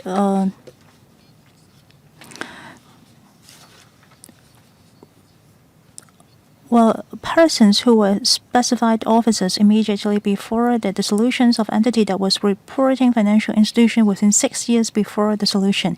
In bracket 1, 2, 3, there is no mentioning of the concepts of specified officers or the concept of within 6 years before dissolutions. I also have questions concerning ATD, but please respond to it first. Assistant Commissioner. Well, here concerns specified officers. May I refer you to page 005,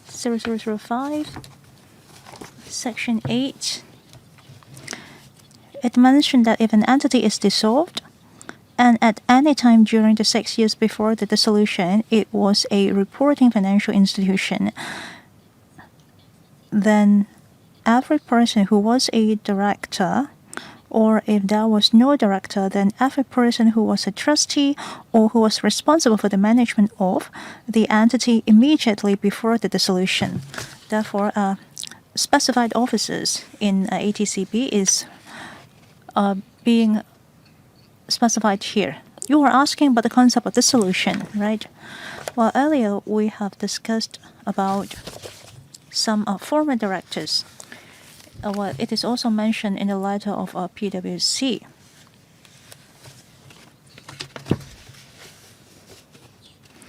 It is, well, such responsibility does not concern the upkeeping of record of 6 years. It's more than that. You are talking about any directors who were in this capacity 6 years before the dissolution will be held liable. Is that the case? Well, because certain institution would be a RFI for a certain period of year. However, the next year, like 2026, they are no longer a director. Then you are counting back 6 years, dating back 6 years. If they were a director in that period of time, they will be held liable. Is it true? Thank you for your question. Allow me to clarify 50D bracket 8.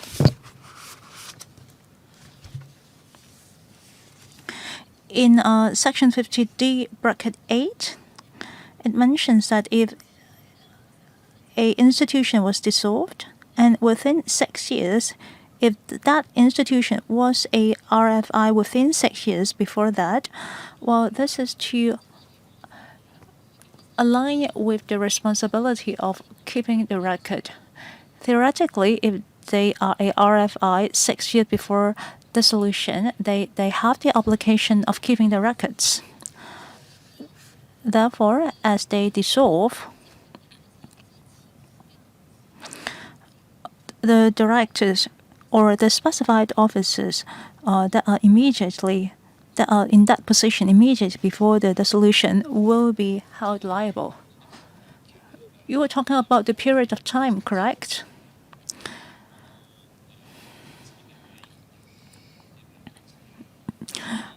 Well, for directors or other specified officers, they have to make sure that the records will be kept for another 6 years.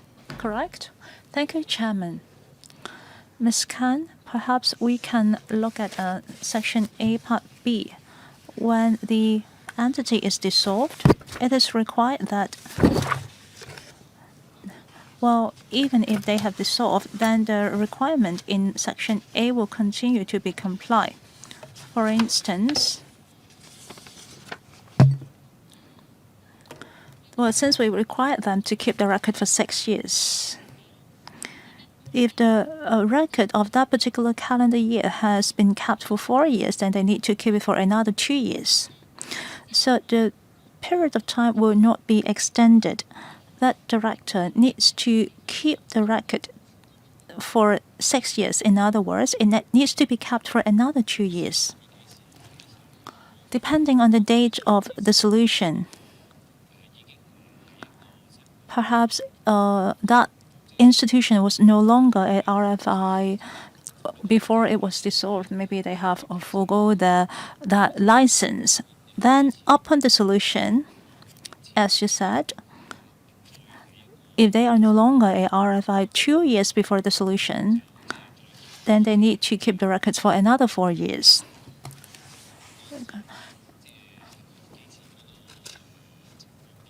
Depending on the time when your status is changed, then since then you will start the calculation of the period of 6 years. Allow me to explain with an example. In 50D bracket A, we would like to explain at any time during the 6 years before the dissolution, it was a reporting financial institution. It's because the requirements is for a period of 6 years. Let's say it was dissolved 2025, but it was a RFI 10 years ago, then theoretically speaking, the requirement has expired. Even when they dissolved, the director will not be held liable because there is no requirement of a period of 6 years on them. However, within the period of 6 years of time, they are a RFI, and when they dissolve, the time period has already gone on for 4 years. Then for the remaining 2 years of that time period, even if they have dissolved, they still need to keep it. Well, simply put, the longest period of time is 6 years. Did I respond to your question, Ms. Khan? Chairman, I believe that they have to supplement some materials to us. They have to draw a line.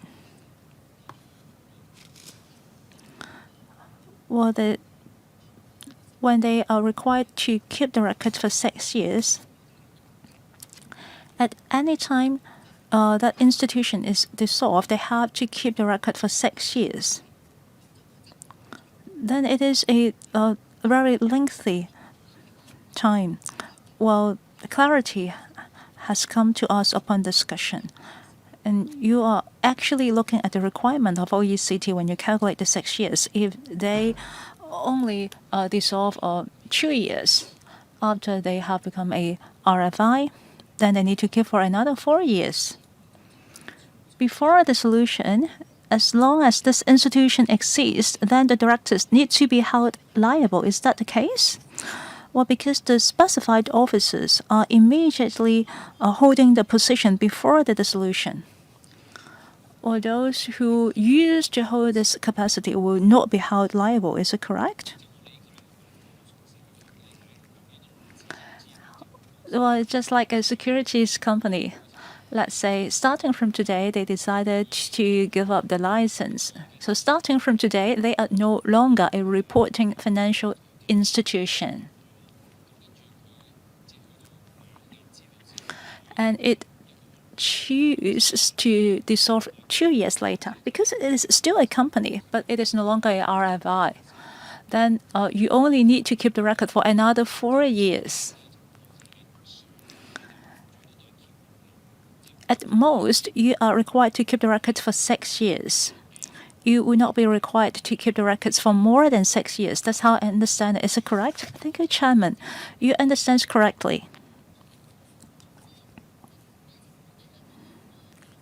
Regardless the situation, they only need to keep the record for 6 years. And it is unreasonable for us to extend the time period just because the company is dissolved. Therefore, well, if that company used to be a RFI, then even if it is dissolved, then the requirement is still there. Therefore, the specified officers has the obligation of keeping the records. Well, for example, if they were an RFI 10 years ago, then the time period of 6 years had already expired. Even when they dissolved, they would not be held liable. Well, if the time period has passed for 4 years, then there will be 2 years remained. Ms. Khan has asked about the director that were immediately holding the position before the solutions.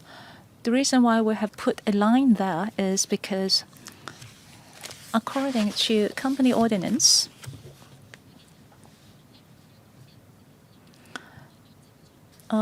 as directors, at any time they can access the information of that company. However, if they are no longer holding the position, theoretically they should not be able to keep any relevant documents. Therefore, if we expand the scope to cover all former directors, then it will be impacting the sector greatly, and that is what we intend to do. Therefore, here we said we are only covering the directors who are holding the position immediately before the dissolutions. Then they need to keep the record for 6 years. Chairman, perhaps the administration can supplement in writing with 2 to 3 scenarios so that it will be easier for us to understand. Well, if the directors have been changed, then those who have left the position before the dissolution will not be held liable.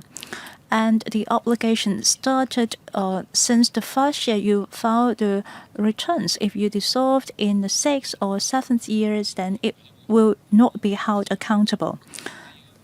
Yes, I have to extend this meeting for 15 minutes. Official time is 4:30. We are now at clause 16. We don't have much left. I would like to extend the meeting for 15 minutes. Let's continue. I have a question concerning ATD, service provider. Sectors have shown their concerns. Here you mention a lot about without a reasonable excuse, because no RFI would outsource everything. Sometimes because the data is sensitive, they will do their own analysis. When they outsource it, then through agreement, they will be already stipulating that you have to assume that these data are correct. So the service provider are only processing the data. They cannot conduct any due diligence against the data. That is why they have concerns. Do you believe that it will be one reasonable excuse? Second, they also mentioned that when the institution outsource accounting firm A for certain due diligence, and then they will outsource the submission of returns to accounting firm B, will it constitute a reasonable excuse? Thank you, Ms. Khan and Chairman. We understand that the sectors will have their concerns. Upon the passing of this bill, we will be taking in the comments that you give us. They are all very useful. We will be providing related examples on our website so that the sector will understand what the situation will be. Thank you. Please continue. Let's go to clause 16. That is page 23, ATE. We will make amendments to the existing subsection 18E. Because the RFI has an obligation to register.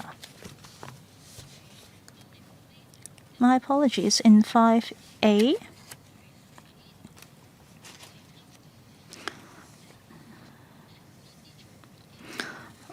if the RFI is providing false information in other circumstances, or in 7A, if they submit false information and fail to notify the commissioner within a reasonable time. In ATD, we also add the obligation of registration for the service providers.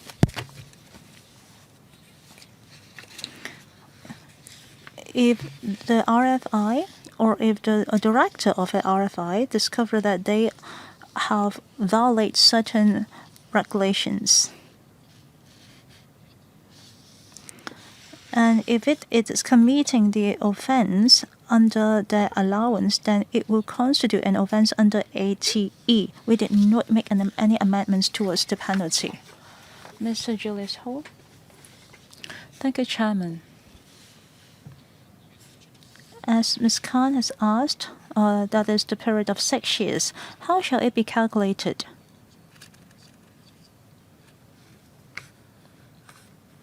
During implementations, it might cause a lot of confusions. As a RFI, when and how will they fall into the scope of this ordinance? It depends on the nature of the businesses. At a certain stage of the business, they stop conducting business of that kind. Then we will start having the calculation of the period of 6 years. In another situation, if that RFI used to hold this capacity, however, before the solution, they have stopped being an RFI for 10 years, and then they are wound up. And that constitutes the confusion of the calculation of time. I think we are all concerned about complying international standards. Would that be the case? If you were a RFI, if you suspend your businesses, then all the documents have to file to an authority, let's say HKMA. Then you don't need to pay attention to the time period because there is a checklist including all the businesses under the RFI. All the related documents shall be submitted to the authority through an USB. It has sufficient storage for all your documents. You may send it all to the Hong Kong MA.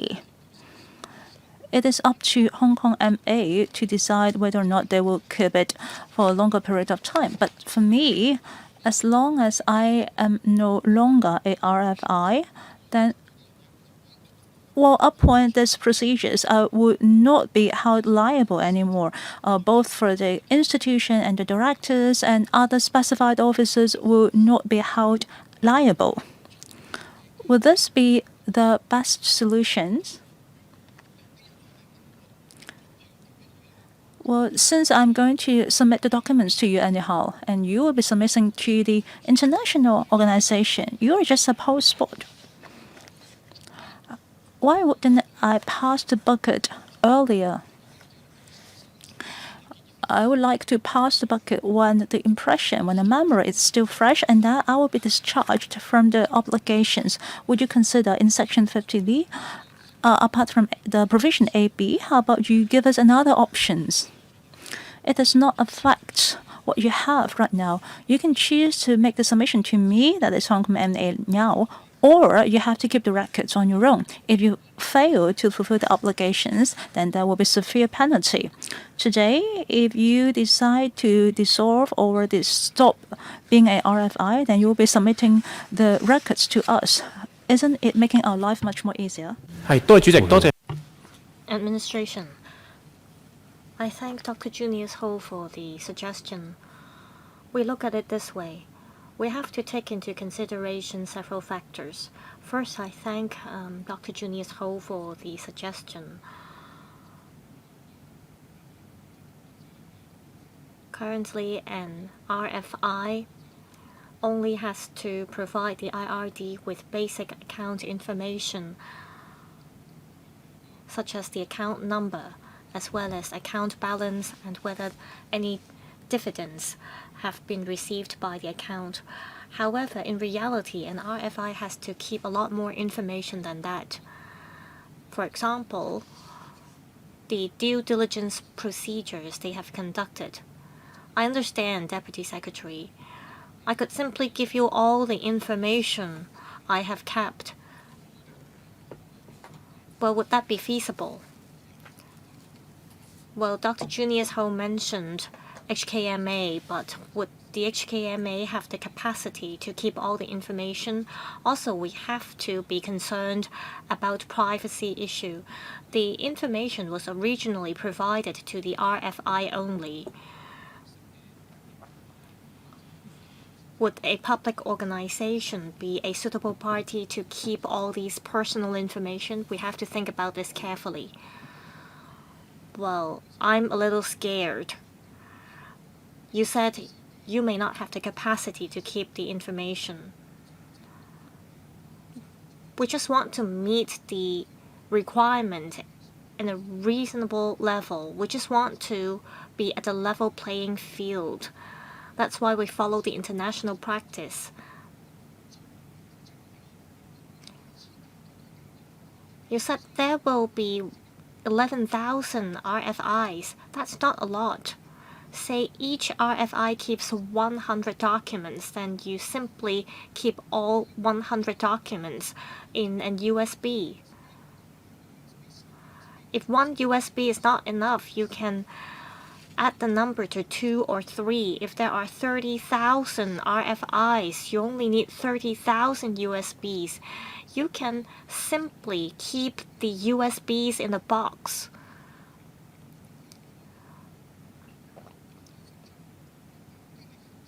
We shouldn't make things vague for the industry. We have to give clear instructions to the industry. Also, you said you do not have the capacity. Well, regulatory bodies will have to go through the information before they provide the information to the tax jurisdictions. So you must have the capacity. If you tell me you don't, then I'm scared. Can you do away with the 6-year retention period by adopting my suggestion? Well, let's focus on the clauses. Well, I'm referring to 50B. On top of A and B, you can add C, an additional option.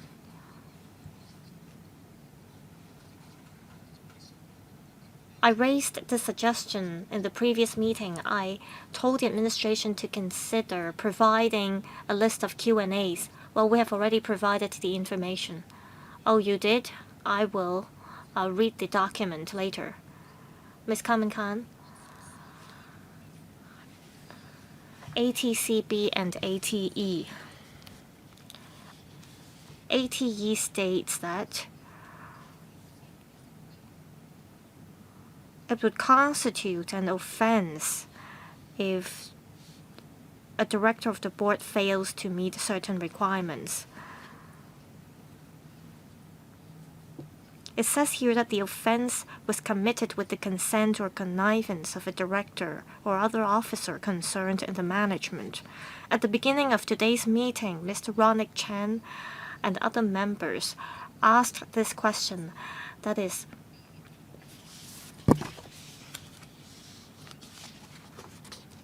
on page 0018, the duty of a director. How come the liability that a former director has to bear is much higher?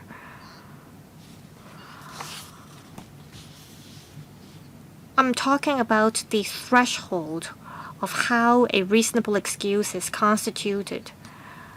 In ATE, an offense is only committed with the consent or connivance of a director, but for ATCB,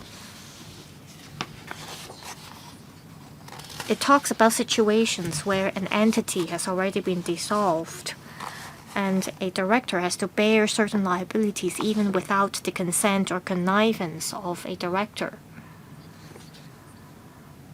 Assistant Commissioner, let me first explain about ATE. Ms. Kamen Khan is correct. To constitute an offense under ATE, a corporation will first commit an offense, that is, an RFI fails to conduct due diligence. If the corporation or the management involved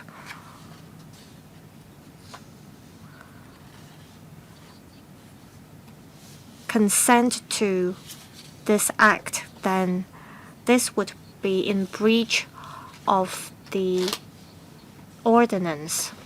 And on top of that, the director has to bear extra liability. And the penalty involved will be the same as that to be borne by the corporation itself. We talked about 50D, that is the liability of a director after an entity is dissolved. We talked about how long a former director has to keep the record for, and the liability has to be borne by the director even before the entity is dissolved. If an entity is dissolved, then the former director will still have to bear the responsibility. Well, Chairman, if an RFI is dissolved, then the director has to bear the liability. I have to cite Section 758 of Cap 622 again. If a company is dissolved, according to Cap 622, if the company has engaged a capable third party to fulfill the responsibility, then the company could be exempted from the liability. If you does not specify this, like you did in Cap 622, then company directors may get very confused. So please make reference to Section 758 of Cap 622. Deputy Secretary.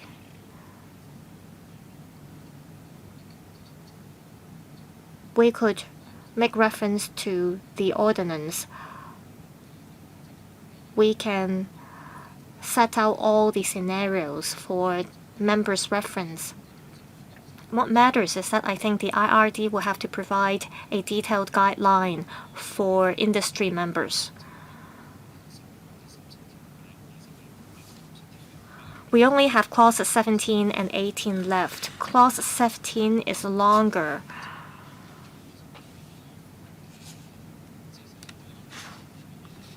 I will extend the meeting for another 15 minutes, but if members agree that we extend the meeting until we finish the clause-by-clause scrutiny, then we will be able to finish the bill within today. Do members agree? Yes.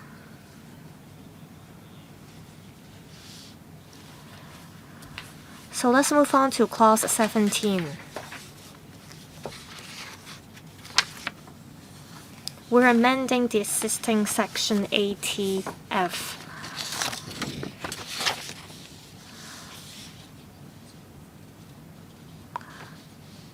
And that corresponds to our amendment to ATCA and ATCB. If we are to institute any prosecutions, it will have to be done within 6 years after the date on which the offense is committed. Also, we will allow for a fine to be imposed before the court makes any order. Clause 18. That's page 26 of the marked up copy. We're introducing AT2C and AT2D here. For offenses that are committed without reasonable excuse, we are introducing a financial penalty.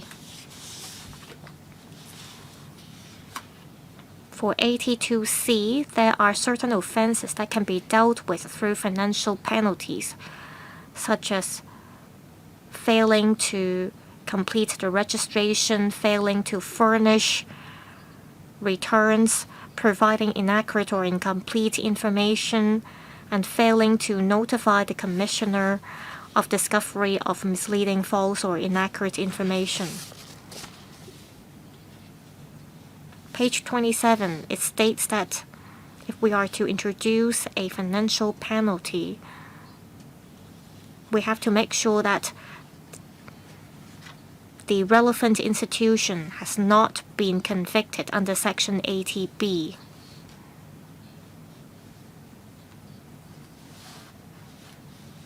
And the fine to be imposed should not be higher if the institution is convicted under Section 80B. And the financial penalty can only be made by the Commissioner.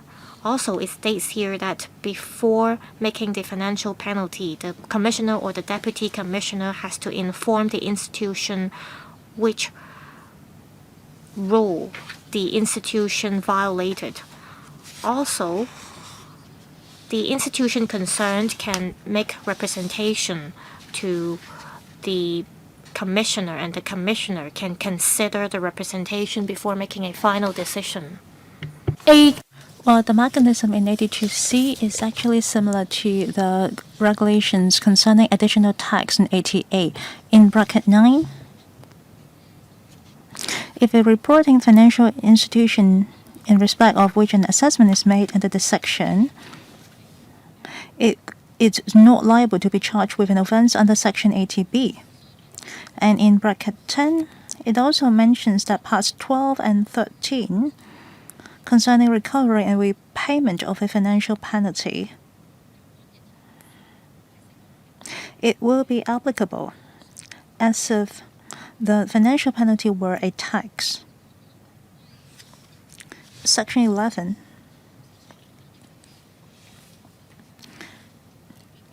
There are also some flexibilities included here. Section 54. Concerning the provision for the executor of a deceased person, and Section 79 bracket 1. In the original provision, it was adopting the wordings of year of assessment. However, under CRS, the terms year of assessment is not applicable. Therefore, we would like to make a reference to calendar year instead. In our CSA provided to the committee, it is also mentioned that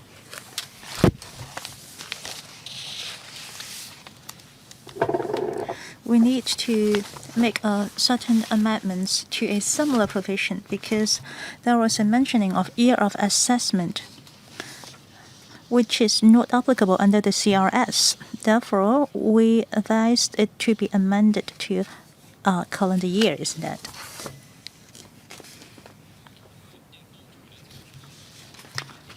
The administration has mentioned about the CSA, and the draft of the CSA has been tabled. Please brief members on the content on CSA.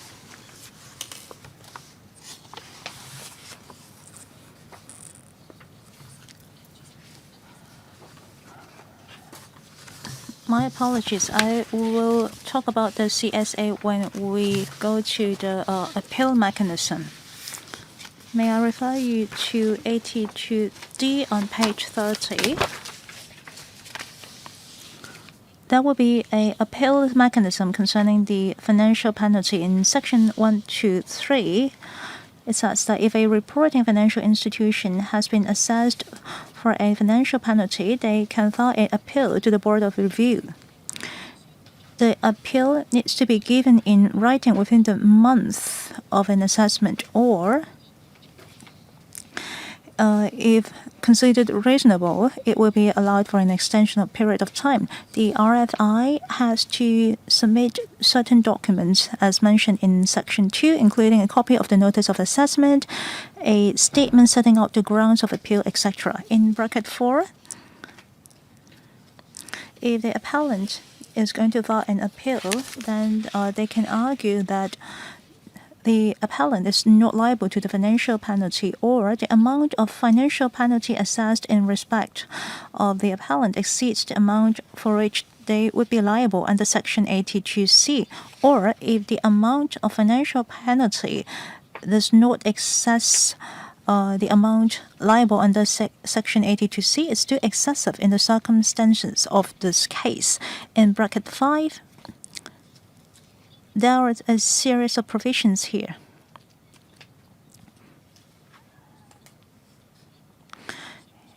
If the RFI is filing an appeal, such provisions will be applicable.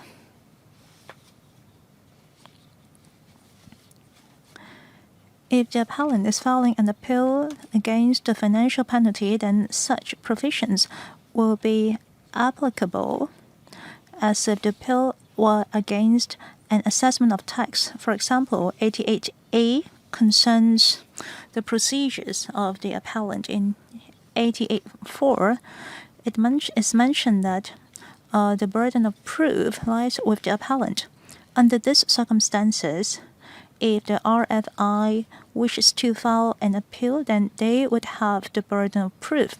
The CSA that we would like to have is in Section 5. There is certain mentioning of calendar year, which is not applicable under CRS. Therefore, we would like to amend it as calendar year, which include 88.1D, 68.1D. If the RFI has revoked the appeal, or when they file an appeal, a deal has been cut,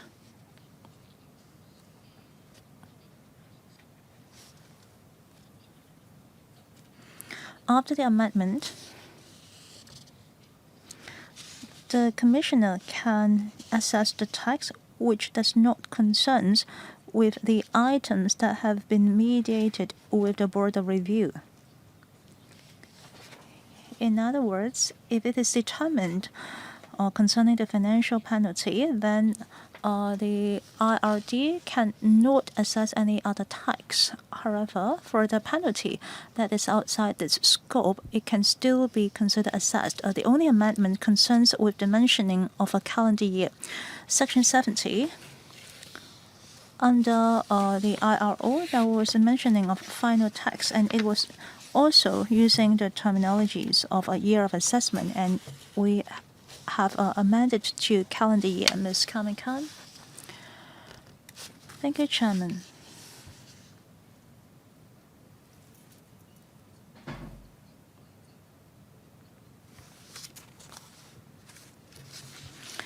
The commissioner or the deputy commissioner, that is the specified authority. Is it an administrative penalty, right? They can impose an administrative penalty. Is it correct? Financial penalty. Allow me to continue.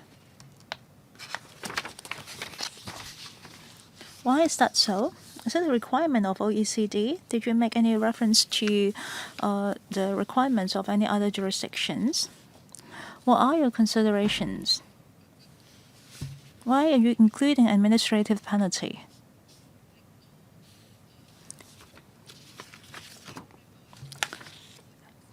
Is the affected RFI has an other appeal mechanism to replace indictment, because it says that there shall no longer be any prosecution. That is 82C and D. That is a replacement mechanism. Is that the case?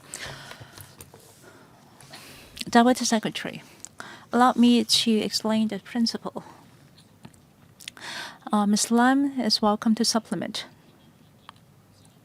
Apart from prosecution, we want to offer a certain extent of flexibility, because prosecution is very time-consuming. We hope that we can allow the IRD to have certain power to impose penalty. Well, because the OECD commented that our penalty is not deterring enough, therefore we would like to increase the penalty we are imposing. But it does not has to be prosecution.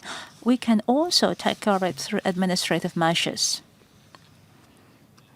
If there are too many prosecutions, it will be a heavy burden to IRG, the reporting financial institutions, as well as the judicial branch. That's why we are including administrative penalty here. We are also aware that certain financial institution has that capability to go into a litigation with you. But if they are provided with an option of financial penalty concerning their reputation, they will be very happily complying with that. If we include an administrative penalty, they will be quite open to accept it. And it will leave that out of a prolonged litigation period. And it is also a certain safeguard to the system. Both the commissioner or the deputy commissioner is delegated with such powers.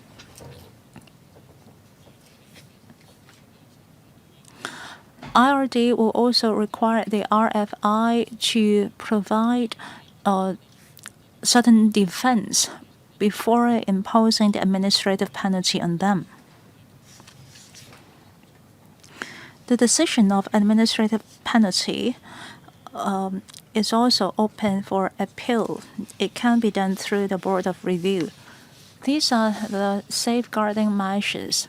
It is not true that IRG can casually impose just any administrative penalty. See if Ms. Lam has anything to supplement. As we communicated with OECD, one of their concerns is the mechanism of law enforcement. Well, now there are only two measures, that is prosecution or to replace prosecution with penalty. They are also advising us to adopt financial penalty or administrative penalty. We already have a safeguarding measure as administrative measures on additional tax. Therefore, we would like to make these proposals. We believe that it will be more cost-effective to both us and the RFI. Well, if the RFI is being prosecuted, they will suffer in terms of their reputation. However, if it is just an administrative penalty, it will not be having such a severe impact to them, to the whole sector, or to the society of Hong Kong as a whole. I appreciate the explanation. I welcome this mechanism. And I have one suggestion to make. I wish you would consider, well, since there are CSA, it said that you can replace the penalty with administrative penalty for the RFI. How about the service provider and the directors? These parties are also affected under this amendment because the scope of the legislature is expanded. There will be 8,000+ institutions that will fall under this scope. They will engage service providers, and there will be former directors that will fall under your scope. Now, you are only allowing the RFI to be penalized through financial penalties or administrative penalties. How about the other parties, that is the service providers or the directors, the former directors, because there were also concerns about their reputations. The reasons that were cited by the DS will also be applicable to them. Mr. Webster, I very much agree with the advice provided by Ms. Carmen Khan. At TsyB, the imposition of administrative penalty falls within the commissioner or the deputy commissioner. In your discussion with the OECD, do they have a preference like imprisonment penalty or administrative penalty? How would they comment these different type of measures? You might impose different penalties on them. For a severe offense, they need to be imprisoned or be fined. If you apply such flexibility in most of the cases, well, would it be affecting the OECD's rating on us? I also have some suggestions. There has been a lot of questions concerning the depredations fund as well as the period of 6 years. Looking at the record, the last DNPN was in November of 2023. We will also have a mechanism of information exchange concerning crypto assessment. Would you consider to provide a DFEN instead of a FAQ? How would the exchange be done that the sector will clearly understand how the administration is going to handle it? Anyone? Yes, Assistant Commissioner, 2 questions. On the DIPN, I thank the member for the suggestion. We currently have a guide for reporting financial institutions. We know that we're going to impose a series of requirements, so we will update our website, and based on the concerns of the industry, we will update our guide. We want to let the industry know what constitutes a reasonable excuse. We will, based on the penalty to be imposed, update our guide.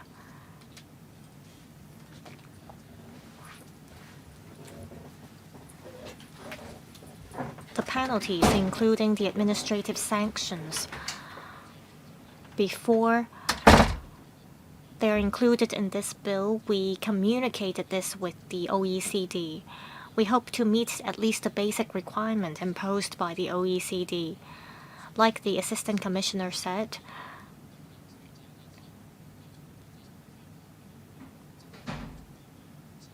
there is a set of guidance published by the OECD, and penalty is part of the administrative system of the OECD, so we're not too worried that the penalty that we impose will affect our international rating.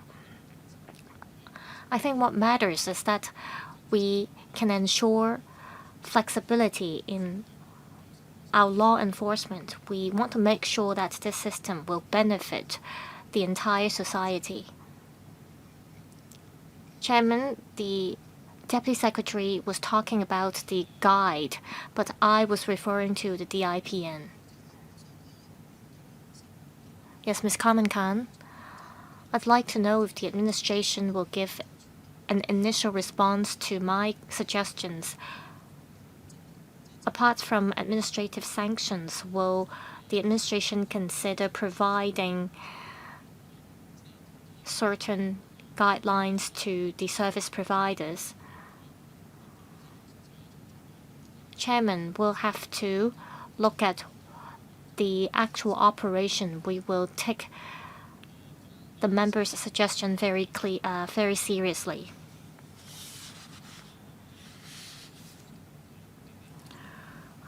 Now I consult the legal advisor to see if it has any comment on the CSA.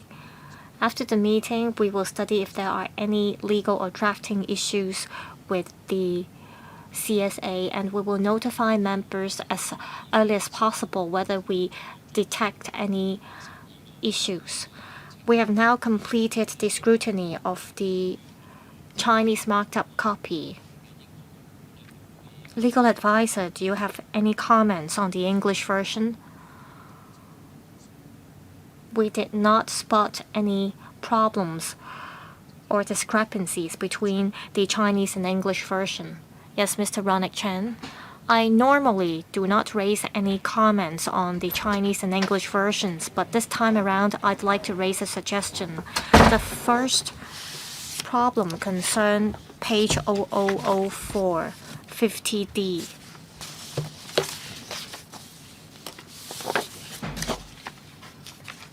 In the Chinese version, it says that 被傳奇屆滿之時，使該等資料的準確性能夠輕易確定. I think the way it is drafted in English is fine. However, if you look at the part that has been repealed, the part about 準確性refers to the other sections.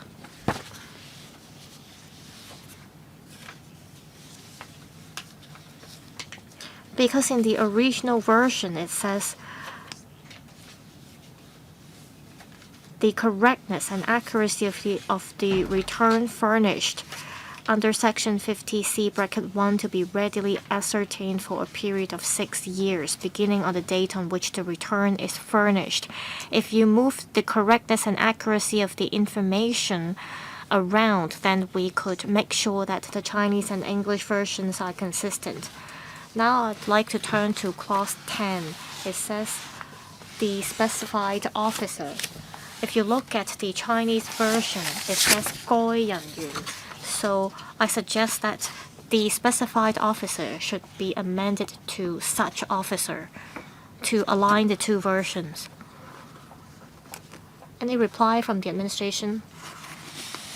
I'll ask the DOJ to reply. Yes, Mr. Chong? We'll have to study this after the meeting. All right. Do other members have any comments on the English version? If not, if members would like to propose any amendments to this bill for this bill's committee to consider, please email the draft of your proposed amendment to the Secretariat next Monday by 5 p.m. That is the 18th of May. Depending on members' views, I will decide whether we need to call for another meeting. If it is decided that we do not need to have another meeting, then the Secretariat will discuss with the administration the arrangement to resume the second reading debate. Then we will inform members and submit a report to the House Committee.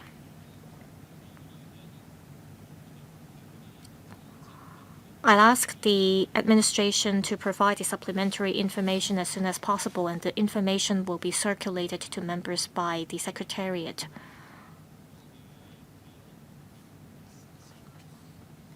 Any other matters? If not, meeting adjourned. Thank you.